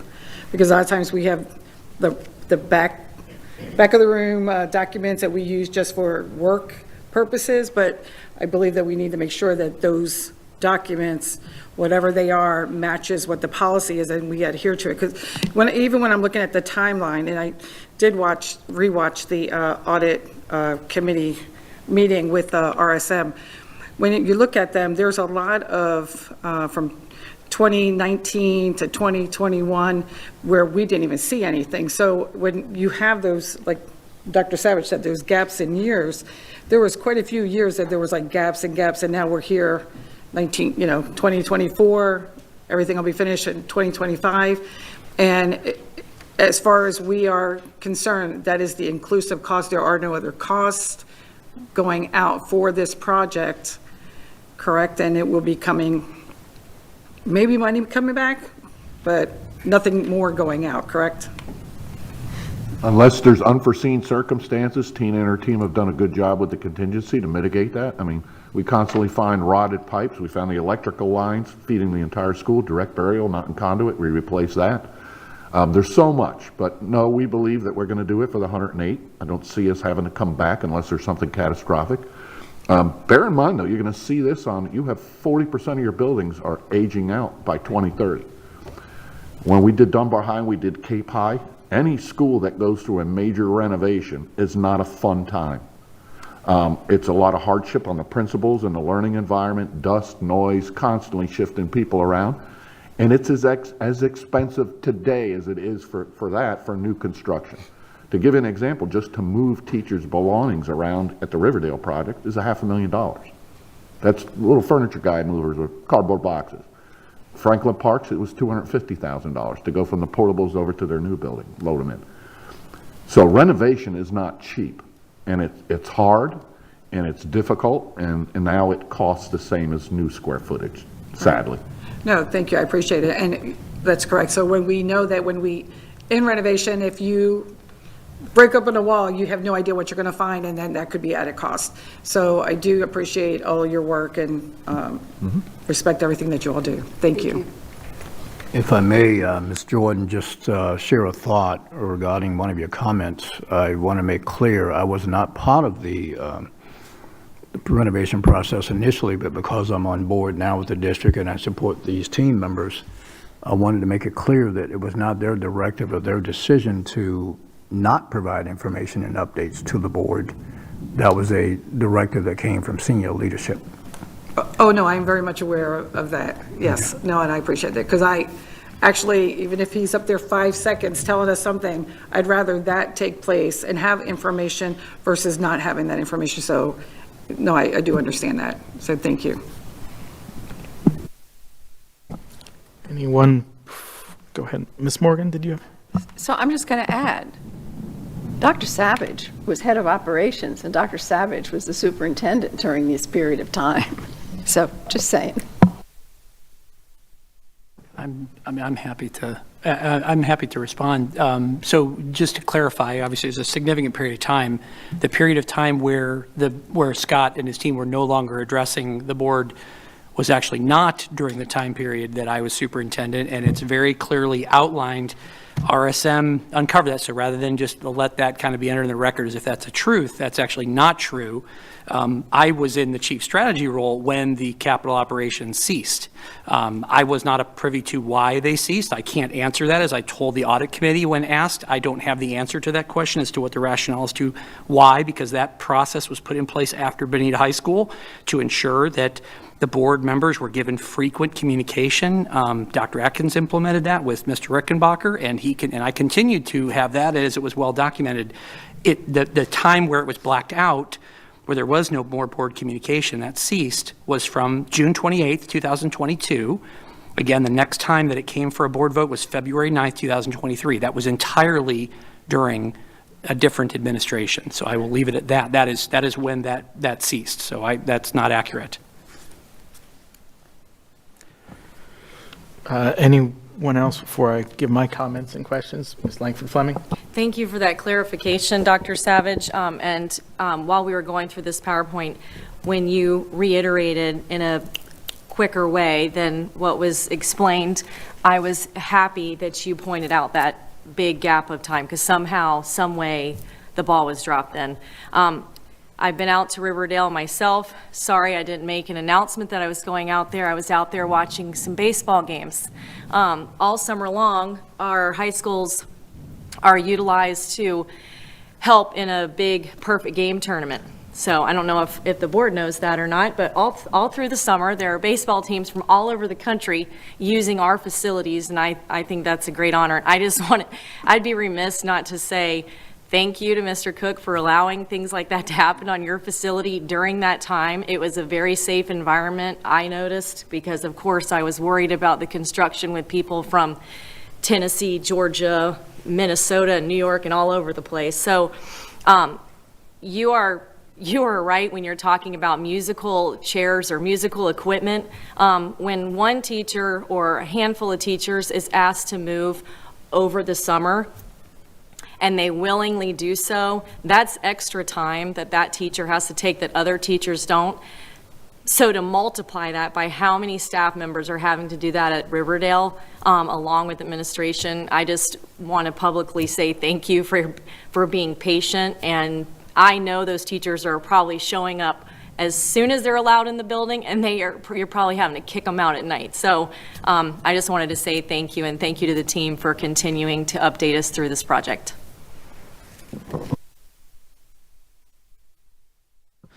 Okay, thank you, everyone. I have a couple of questions myself. Can we go back to, I don't have the presentation from me, the slide that references January 25th, 2022, please?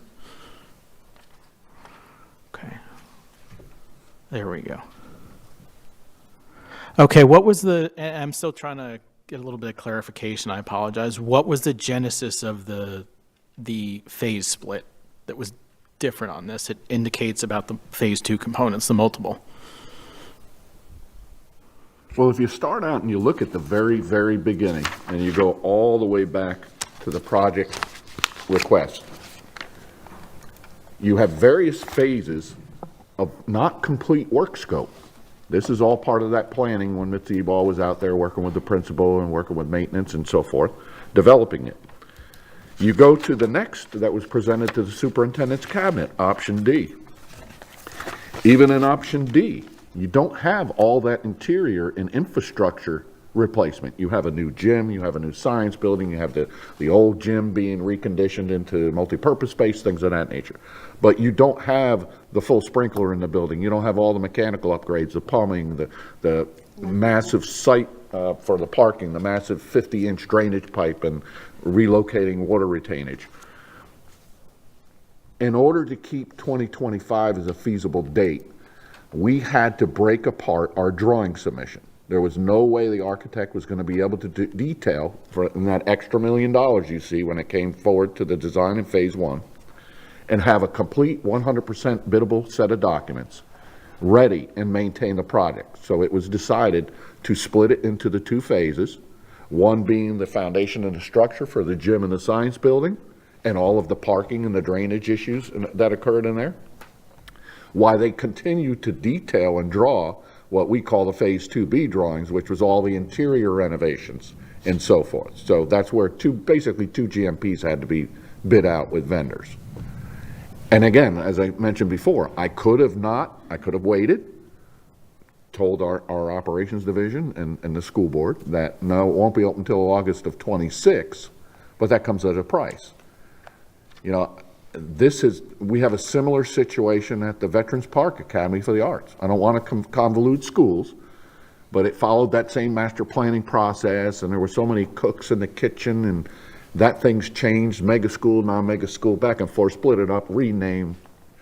Anyway, that's a hard choice that you will have to make with the superintendent and as a board and with the recommendation of staff, whether you want to wait for a full set of documents to be bid on the street, or whether time is of the essence and you want to break it apart, and that is at risk. And you won't know what that final cost will be until the final drawings are bid on the street in a total GMP.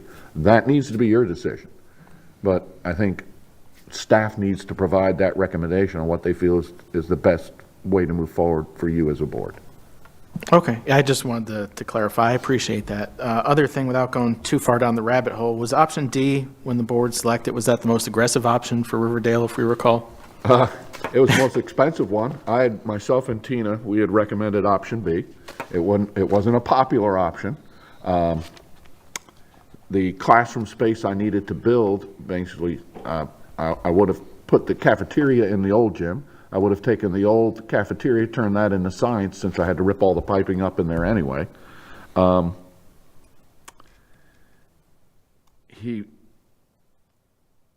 It wasn't appealing, and I understand that. I'm a builder. I'm not necessarily an academic person who understands how a school needs to be utilized. I mean, I don't want to make myself lesser, but there's a rhythm in a school, and we're not teachers. And the committee voted for option D, and it was probably another 40–50% higher in cost at those initial estimates. Understand the architect had really low estimates. My option B was $35 million, or 37 plus or minus, right? Whereas option D was at like 40, 45. And obviously those estimates were super low by our design team. And, but again, that didn't encompass all that interior work. So when you looked at the 45, you thought, well, we're getting all this. That's really not such a bad number. It didn't include inflation, it didn't include FF&E, and it didn't include all of the CIP work that Dr. Savage had mentioned earlier. So. Okay, thank you. I have two more things. How many, I know it's negligible, but how many student stations were lost, or will be lost, I should say? Well, initially, there was some comments about they held student seat numbers down so we could move, which makes sense. You don't want to bring kids into a campus that you're totally tearing apart and moving people around, so you want to hold the numbers down. But my understanding, Principal Sky, you can answer this, those numbers never really got reduced. He kept getting students, and I think continue to get students. So I want to stay in my lane here, but I want to back up and I'm hearing all the how we got here and the numbers and all that, and I do understand it, and I do totally see why the project costs as much as it does. But listen, even going with the student seating right now, so everybody knows we don't have a cafeteria that can handle the seating, and it wasn't just construction that actually brought the numbers of students down. It's that on a 7-period day, we only have a certain amount of time to feed all the kids. But we only have 600 seats in the cafeteria. Multiply that by 3, we can only have 3 shifts because of the time. That's 1,800 kids. So they have brought it down for construction. They also brought it down just to meet the need of that 7-period day and the capacity we have. When the project's over, our capacity is going to go up, I think, around 32% in the cafeteria. Should have close to 900, maybe 1,000 seats, where then we could go back up in a new capacity of 2,336, I believe they said. And a misnomer on the original capacity was, I did hear it said that Riverdale didn't go up in capacity. It technically didn't, but the capacity was met, I think, in 2005. Adding 12 portables, classroom portables, and a 13th bathroom portable. So that created its own issues. So while the capacity didn't really change, it will go back up to its original capacity. When I got there in 2016, it was the largest high school in the county, all the way up to like 2019 at 2,330 something kids. But now those kids will be housed. I also want to back, again, I don't want to be out of line, but just listening to all of it and just kind of bringing a school perspective to you all. On behalf of the kids, the community, the staff there who are, you were right, they're making the moves. More than half the teachers are trucking out the portables. I didn't lose any of them because of it, because they believe in the project. The school needed it. I've been in all 3 zones. I've worked in 4 high schools. Riverdale, by far, as I believe Dr. Savage put it, he's accurate. It was a failing infrastructure. I've not seen quite like it. So I know the money kind of escalated as it went through, but I would like to read through. I just started jotting down on my pad things that I know will be improved, and this is what the teachers needed, the community needed, the kids needed. Again, it's going to go back up and be the 2nd or 3rd largest when this is done. But these are things when I walked in there in 2016 that the school didn't have that the other schools did, and it just needed this. Almost, it's a total rebuild for less than a new school. So they kind of put a school lens on it and think of kids and operating a school and keeping it safe through some of these that I won't have to deal with anymore and our teachers don't have to deal with. I really wanted to kind of go through them one by one. The fire sprinkler system. Riverdale will be up to code. It never had fire sprinklers. I'm sure that was not a cost. It's not, people don't go out there and get excited about fire sprinklers, but it's a big deal to us because we are one of the only schools that I messed up and said, hey, we've never had a fire. We had one 2018. Sewer pipes. It wasn't known. I'm surprised y'all didn't get a few more complaints, but we were down to 2 student restrooms for the last couple months of school. We had to rotate them. The original pipes came in 1972 were cast iron. They had collapsed. There was attempts to fix them. They couldn't be collapsed, so we would rotate and have to answer kids every day which bathrooms were open. Now, we also found this summer, and those were collapsing as well, the supply line pipe, our fresh water coming in was also cast iron, so you did have the water and the color of it, and it was messed up too. So those were put in. Those are things that were a constant daily struggle for us. Parking, unless you saw it, it was more than just add capacity. Riverdale had about 80% of its campus was covered by parking lots. The students and the staff shared the parking lots. In particular, they shared the parking lot, and this is what made me think about capacity. They shared the parking lot that went to the 12 classroom portables with roughly 360 kids, maybe 400 kids a day. Well, in the morning, you've got students for sure who are running late, and the occasional teacher running late, trying to park while the kids are walking across that same parking lot because there was a thoroughfare, there was no walkway. They'd walk through an active parking lot to get to their classes in the morning in the dark. Well, come to 1:35 every day when the bell rings, those same kids are now trying to walk back towards the bus ramp into the school while teachers' kids are also driving their cars out. Absolutely scary and something that other schools didn't have for a challenge. So parking was more than just capacity. We now have, and this was part of the first phase, all of our student parking and our event parking is in one area. Our kids can't get to the parking spot without going through one spot. So that's decreased the need for security guards and helped us with supervision and really limited some of those close calls we had almost every day out in the parking lot. I know you guys got the complaints about kids having to park at Publix and McDonald's. It did happen. There just wasn't enough spots. So we had kids in the morning in the dark crossing over Buckingham because we just did not have the parking capacity. And I could only allow them to park in the grass in so many places. The lighting. Riverdale was skipped over, they were due, I should say skipped over due for the LED lighting. The lighting was insufficient in most of our areas. Some of it was the original design where they go in and they check the lighting, especially in the old gym and some of the old classrooms. So we are getting all new upgraded LED lighting, is not mentioned. The gymnasium was a huge need, not just for the school, but for the community as a whole. Riverdale had the smallest gymnasium of all the high schools. They also had one of the most successful sports, still do have one of the most successful sports programs. Anytime our teams, our basketball teams, boys or girls, made it to district playoffs, we had to move the games. So it's small, but it's really big when you're at Riverdale High School. And you got to move your basketball game to Fort Myers High School. That's not a good thing in Riverdale. So getting that gym up to be at least comparable size to the other schools, it had been the smallest gym since really 1972.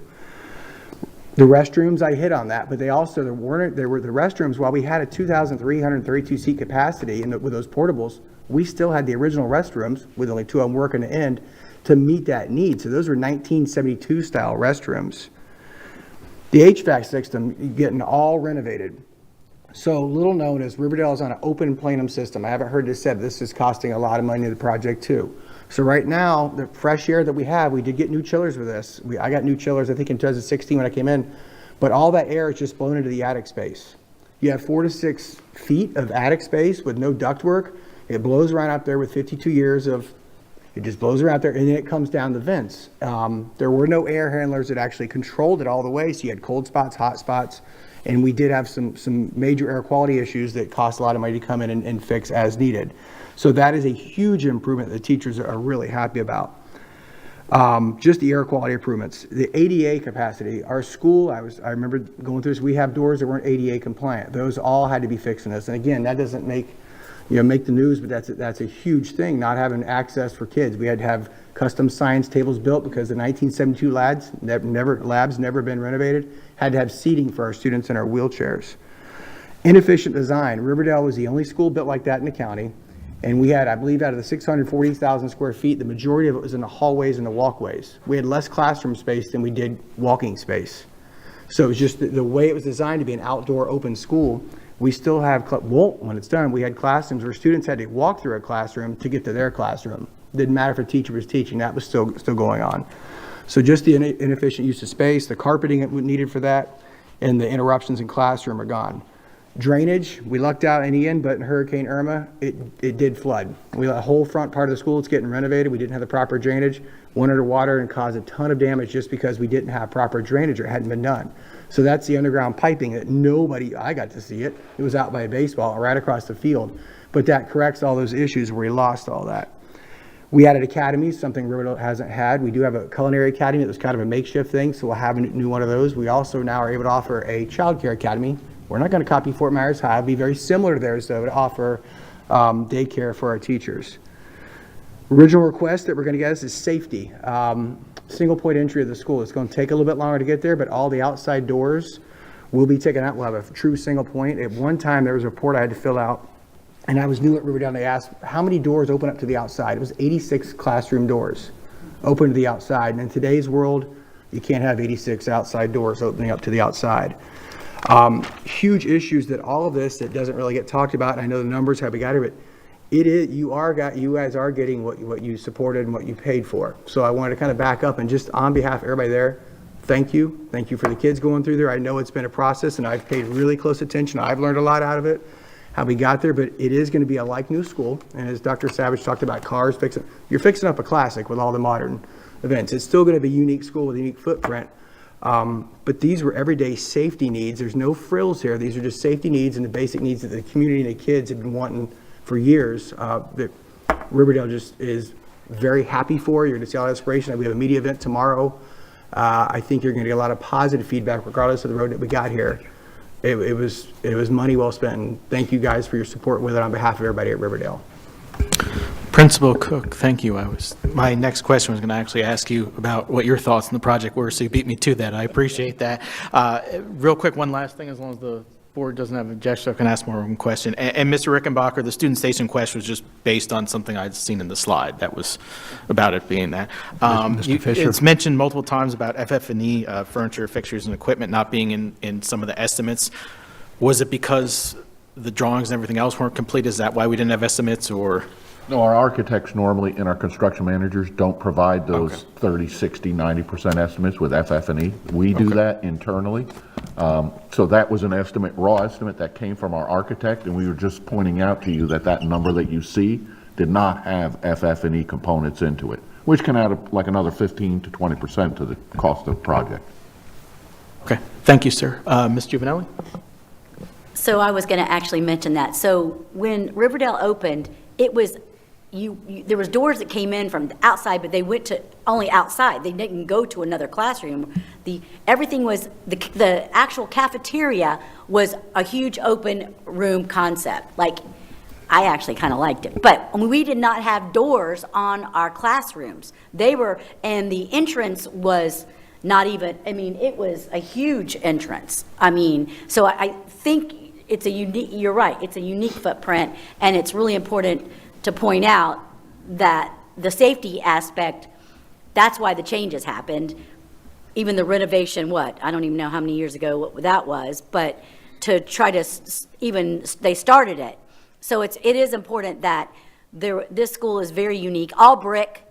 I had somebody ask me that, they thought that was different, and I'm like, well, I'm not sure why that was, but it is a unique footprint. I just can't explain, like I said, the lunchroom was right smack dab in the middle of everything, and we had a great time there, I'll just say that. But, so just thank you for bringing that up, and thank you for your information that, it was definitely needed, so thank you.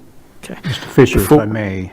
Yes, sir. I just wanted to bring something to your attention. I had Ms. Rivera put the options of the renovation up for your purview, options A, B, C, D, and E, just so you can glance at those and see the comparison, make a comparison if you like. Thank you, Mr. Stevens. I appreciate that. Ms. Jordan? I just have one quick question. I may just be off.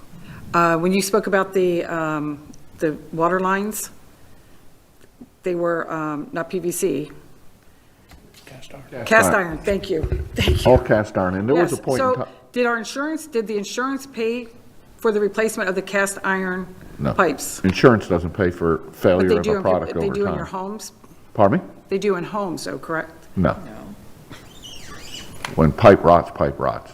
I'm sure you could go to Lloyd's in London and get an insurance policy to cover it, but it would be a pretty high premium. But no, they don't insure that. They insure if your house burns down. They insure if your house floods from the damage caused by the failure of the product. But the actual rotting of the pipe, they don't cover that. Okay. Now, Because if I there had knew been a someone who they did. Well, here's what would that happen. did If there happen had for been a them. catastrophic failure where effluent flowed all over the campus, yeah, the insurance would cover the cleanup, and in port of that, then you could go and do the repair.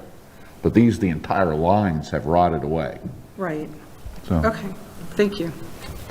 Okay, we're just hitting time. Before I move on, anyone else? Mr. Persons?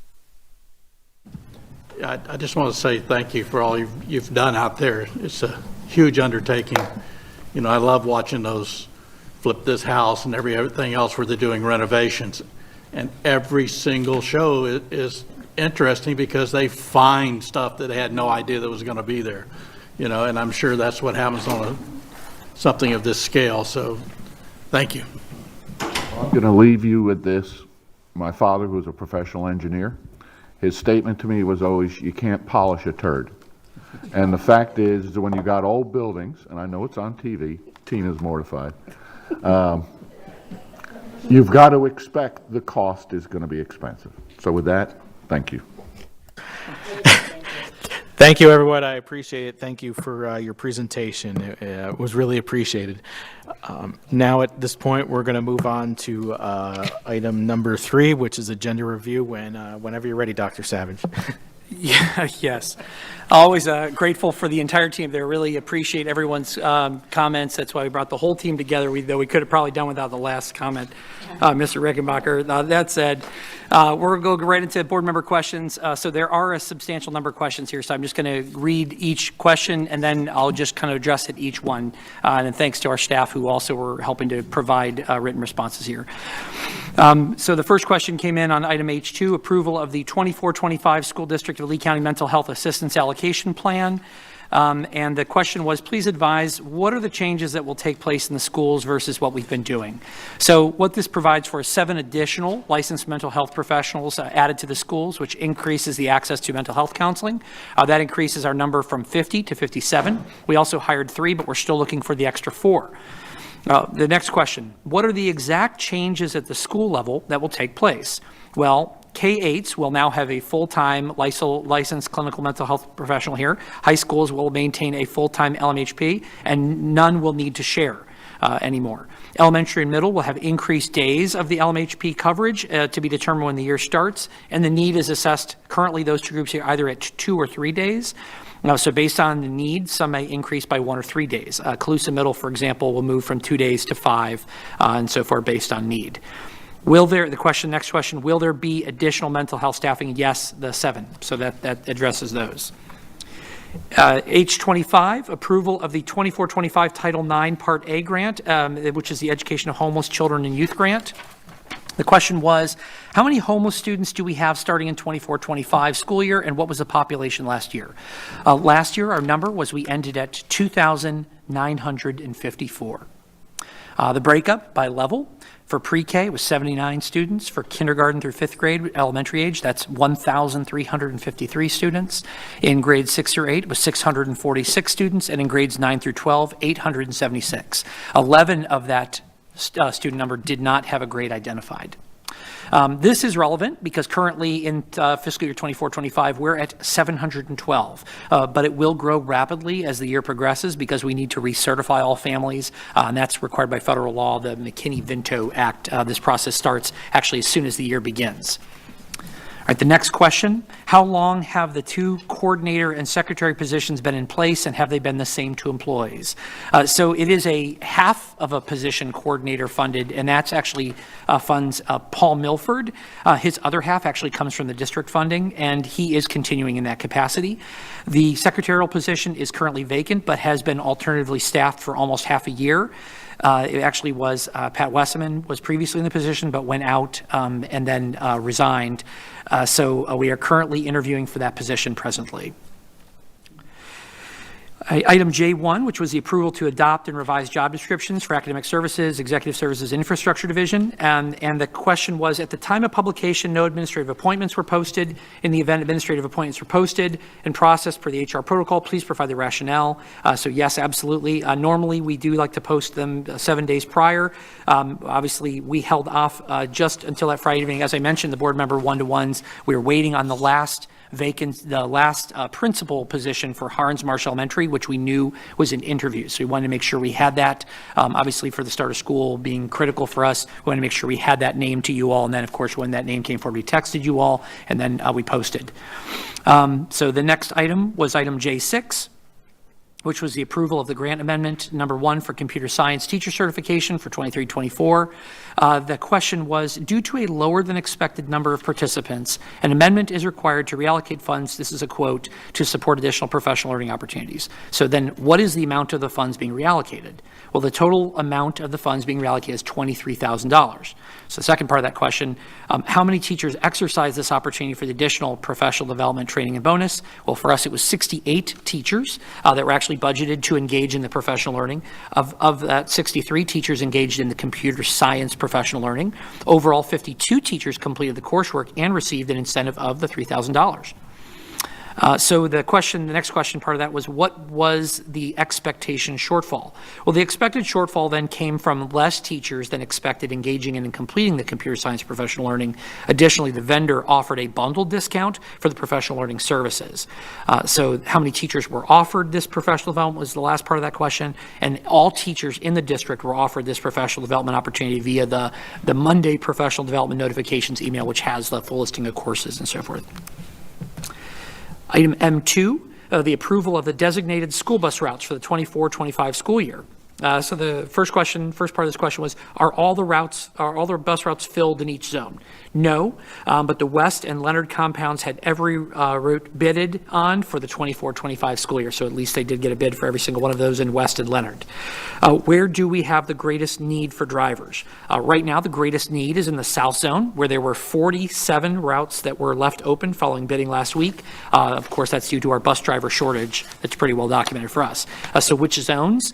The 2 compounds that have open routes still available are Buckingham, which has 6 routes that are uncovered, and 6 Mile, which is the south compound, and that's 47 routes. The next question was for item M14, approval to renew the ITN number N197-361RC, the landscaping services. So the question was, I see a tree service and stump grinding company did not renew. What do we do now that we do not have that specific vendor for those specific services?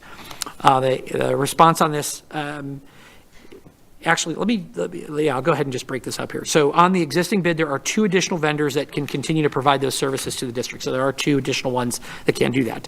The follow-up was, why would we not have that rebid? Well, the district can elect to rebid. However, at this time, there are 2 additional vendors that can continue to do that. So that would be the need not to do that. What was question was, what was their portion of this contract? Well, per procurement, Johnson's tree service and stump grinding was not utilized during the term they had the contract due to their price being higher than the awarded vendors. So in that case, it was just one that had a higher price. How much was allocated? In the fiscal year 25 school year, $310,000 was allocated for the grass seeds, weed killers, fertilizers, clay and sand for athletic fields, rock for washouts and or drainage applications, and tree-related work at district-wide facilities. The next follow-up on that was also, I have had several complaints regarding the lawns at schools and a vacant lot in Tanglewood not being maintained. The vacant lot in Tanglewood was addressed when it was reported to the Maintenance Services Department, so they were able to respond to that. Also, with the schools being the first priority, vacant lots are prioritized secondary to the school-based facilities. Next question on that was, if we have this contract in these services, why are they not keeping up with these services during the summer if we have vendor contracts?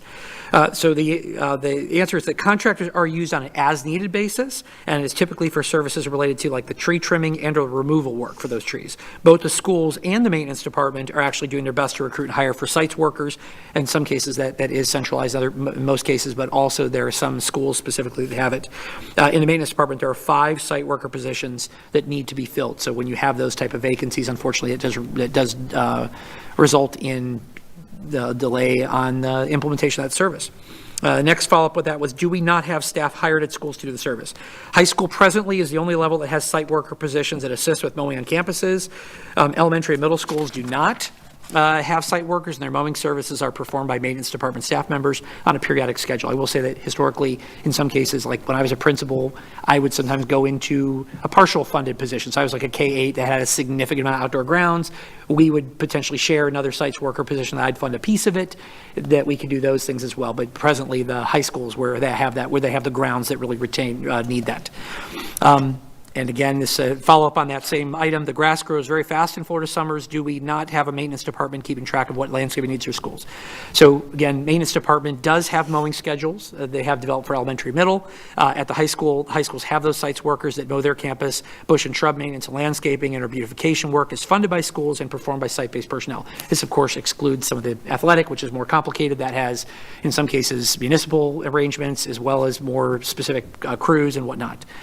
Next was, please advise when do the schools keep up with their landscaping, or is it the maintenance department or this vendor contract? As I already kind of mentioned, landscaping schedules are coordinated by the school personnel. Maintenance does not have schedules for each facility, but they do have the landscaping work funded by schools for the beautification side of it that's performed by site-based personnel. There are just kind of 2 or 3 more on this item. I am concerned as there was one more school in particular that was a post asking for help. I'm concerned someone on Facebook would know that there was a need and make a post ask for help. All right, so the request that we have always is that when schools have specific needs, they recommend their protocols to contact the procurement department for assistance or their designated maintenance department, zone manager, or guidance for help. The next piece is also, I'd assume there would be liability for someone other than an employer or contracted vendor taking care of the school landscaping. Please advise why this is an issue. So again, the district has guidelines that need to be followed. The guidelines are provided by the procurement department in terms of the services relative to the contracts, but also by the district's Department of Professional Standards and Equity Department that goes through the screening and hiring of those folks. All district-wide facilities need to follow the respective guidelines established by the district to ensure the safety and security of district staff or students in terms of the folks that are providing the services. That's why they have to get routed through professional standards. So in case there are issues there, they're able to catch that and screen those individuals out in accordance with law. Last but not least on that piece was, are we short on staff? And yes, maintenance department, as you know, short on staff. Yep. Oh, sure. Yep. So you took care of it immediately, but Okay. someone sent me that Facebook post, and that really was alarming to see, like, how would somebody, I don't know that they were even a teacher or anything, but be asking for people to come mow a yard at a school was a little, alarming to me. So that's why, I sent it to you immediately and you took care of it.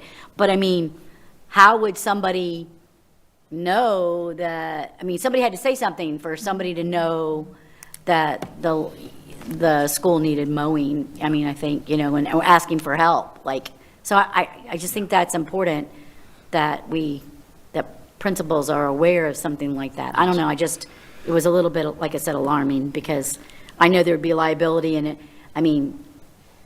Somebody, sending somebody to mow the yard, I was concerned.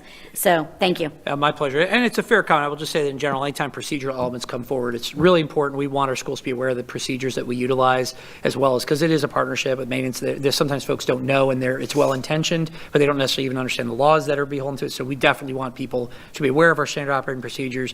But we're also appreciative that people feel the candor and honesty that they share issues with you, and that helps us elevate these to the group attention. It helps us also know maybe in some cases where our procedures are not as well-known, well-communicated.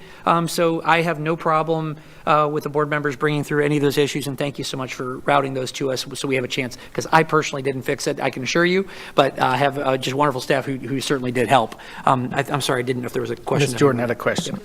Regarding the lawn. And I think, because there are a lot of times where you have, the principals are out there cutting their trees, doing the lawn. Some of the schools even have their own lawnmower to make sure that their grass is, because they want to make sure it's manicured. But I know there's some PTOs or PTAs that go to the schools, and that may be a post like that gather their parents to make sure that their schools are beautiful. So I think that, and that, to me, that's a good thing, especially if they're doing it the right way and participating with the school as a family. So I know that is taking place out here, and I appreciate families doing that. Mr. Persons also has a question. And just comment, I was pulling weeds and putting down You were mulch doing that too. on Bay Shore on Saturday, along with several members of our church there at Bay Shore. We're right across the street.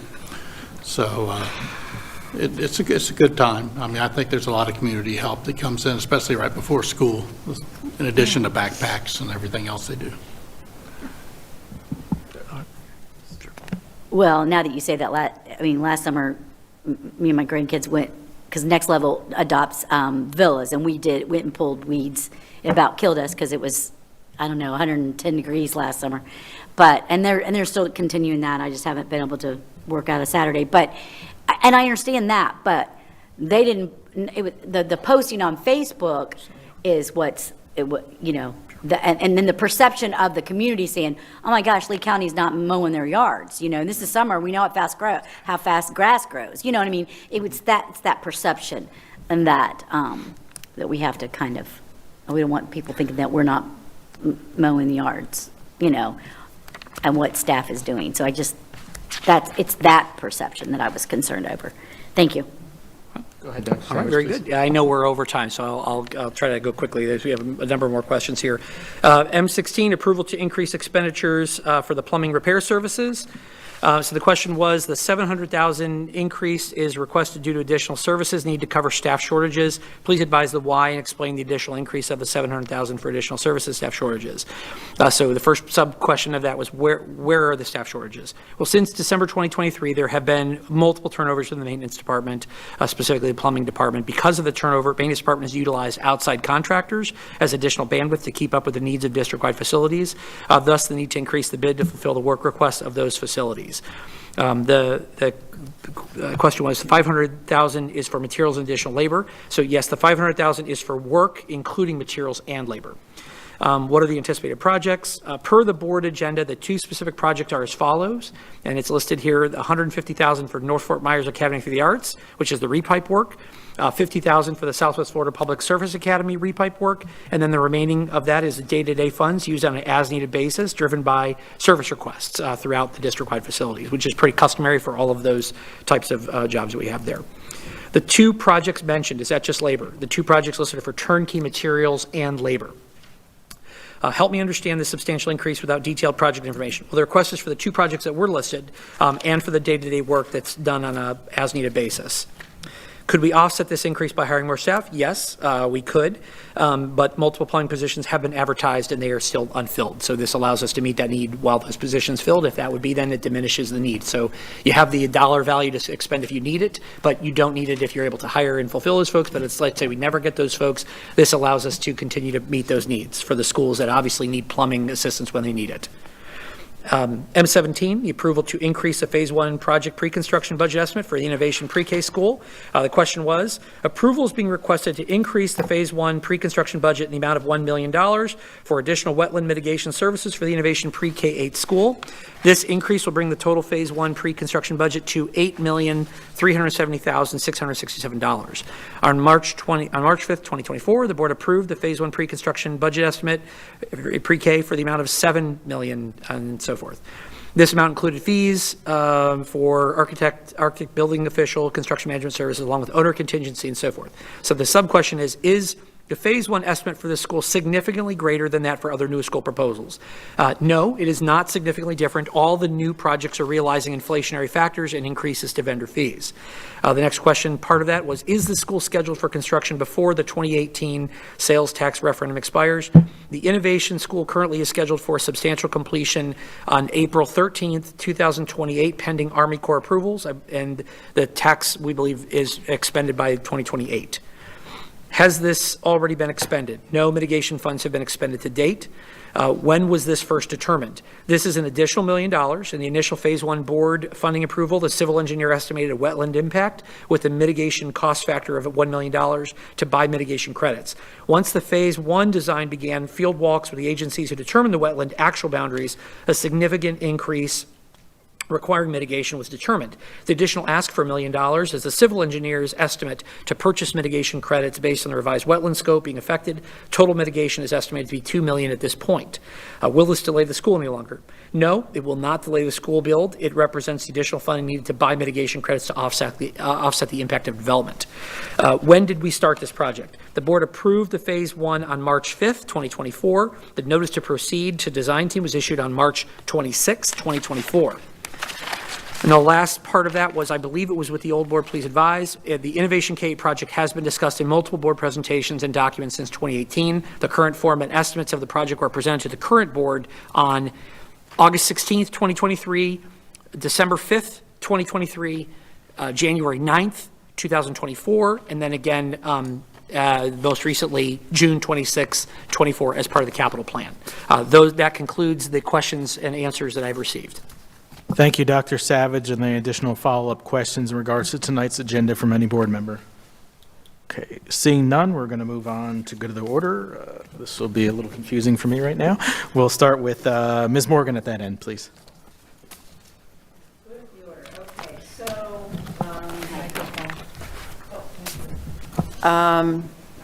let's see. I guess this is the time to bring it up, either that or the advisory meeting, or the briefing. Anyway, we have a list of all of these positions that are open for board advisory committees. Gosh, there's a lot of openings, no applications. The board policy says that the positions must be filled in the September meeting. I'm suggesting that by supermajority of the board, we simply put the policy aside for the coming school year. We have not had the conversation about committees and committee changes. And if we're going to have that conversation, there's no need to go ahead and fill these positions until we've decided whether or not we're going to change the advisory committees. So if there is an appetite on the board to have a conversation about board committees, I think we're going to have to do something about the policy that requires us to act before September. So that's number one. Number two, I'm going to ask that we amend, and I will bring it forward, Board Policy 1120, which is employment of administrators. Paragraph 2 states that the board shall approve the employment, determine the compensation, establish the term of employment for each administrator employed by the board. Approval shall only be given to those candidates for employment recommended by the superintendent. Administrators shall recommend to the superintendent the best qualified administrative applicant available. Since that practice was not followed in some of the June appointments, I am going to propose, again, because we're going to have an elected superintendent, that the appointments, recommendations from appointments must come through the HR division unless the requirement is overridden by a majority of the board. So I'm going to bring that forward for discussion.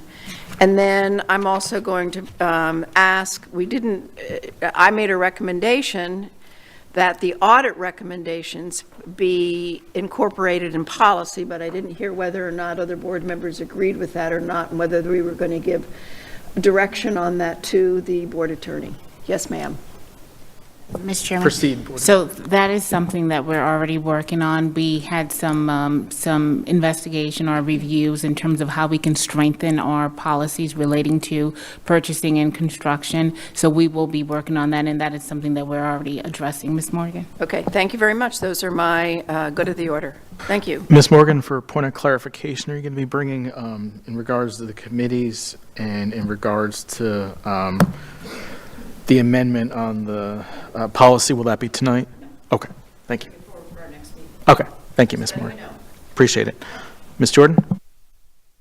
I really don't have anything at this time, but I do want to reflect on what Ms. Morgan had just said about the advisory committees, because I know Dr. Savage and I have had multiple conversations on this, and how we've lost sight of what they really are for us as a board advisory committee.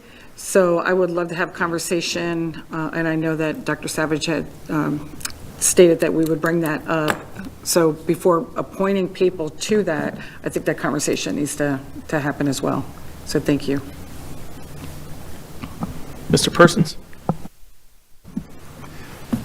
Don't really have much at this time, other than to say that, because I mentioned it earlier, that when we did the work at Bayshore Elementary, that the principal, Ben Oshman, came in on a Saturday at 7 a.m. on his day off and was there a good part of the day supervising us. So we did have someone from the school there. It wasn't just a bunch of people showed up and started trimming bushes and throwing down mulch.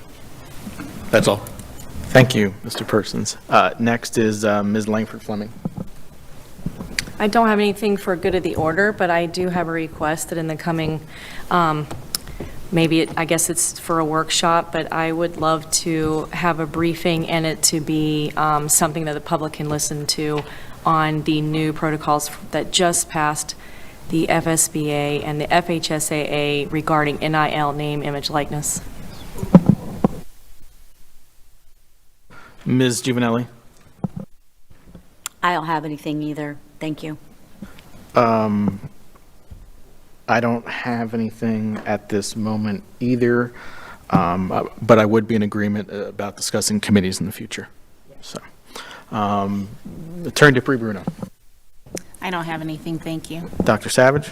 Yes, Chairman, just as a response to one of the information the board can expect this Friday, we're trying to compile kind of like-sized districts of what they do in terms of their board advisory. Obviously, we've had a lot of conversation about that, so definitely we'll try to provide any information the board would help as you evaluate your current policy.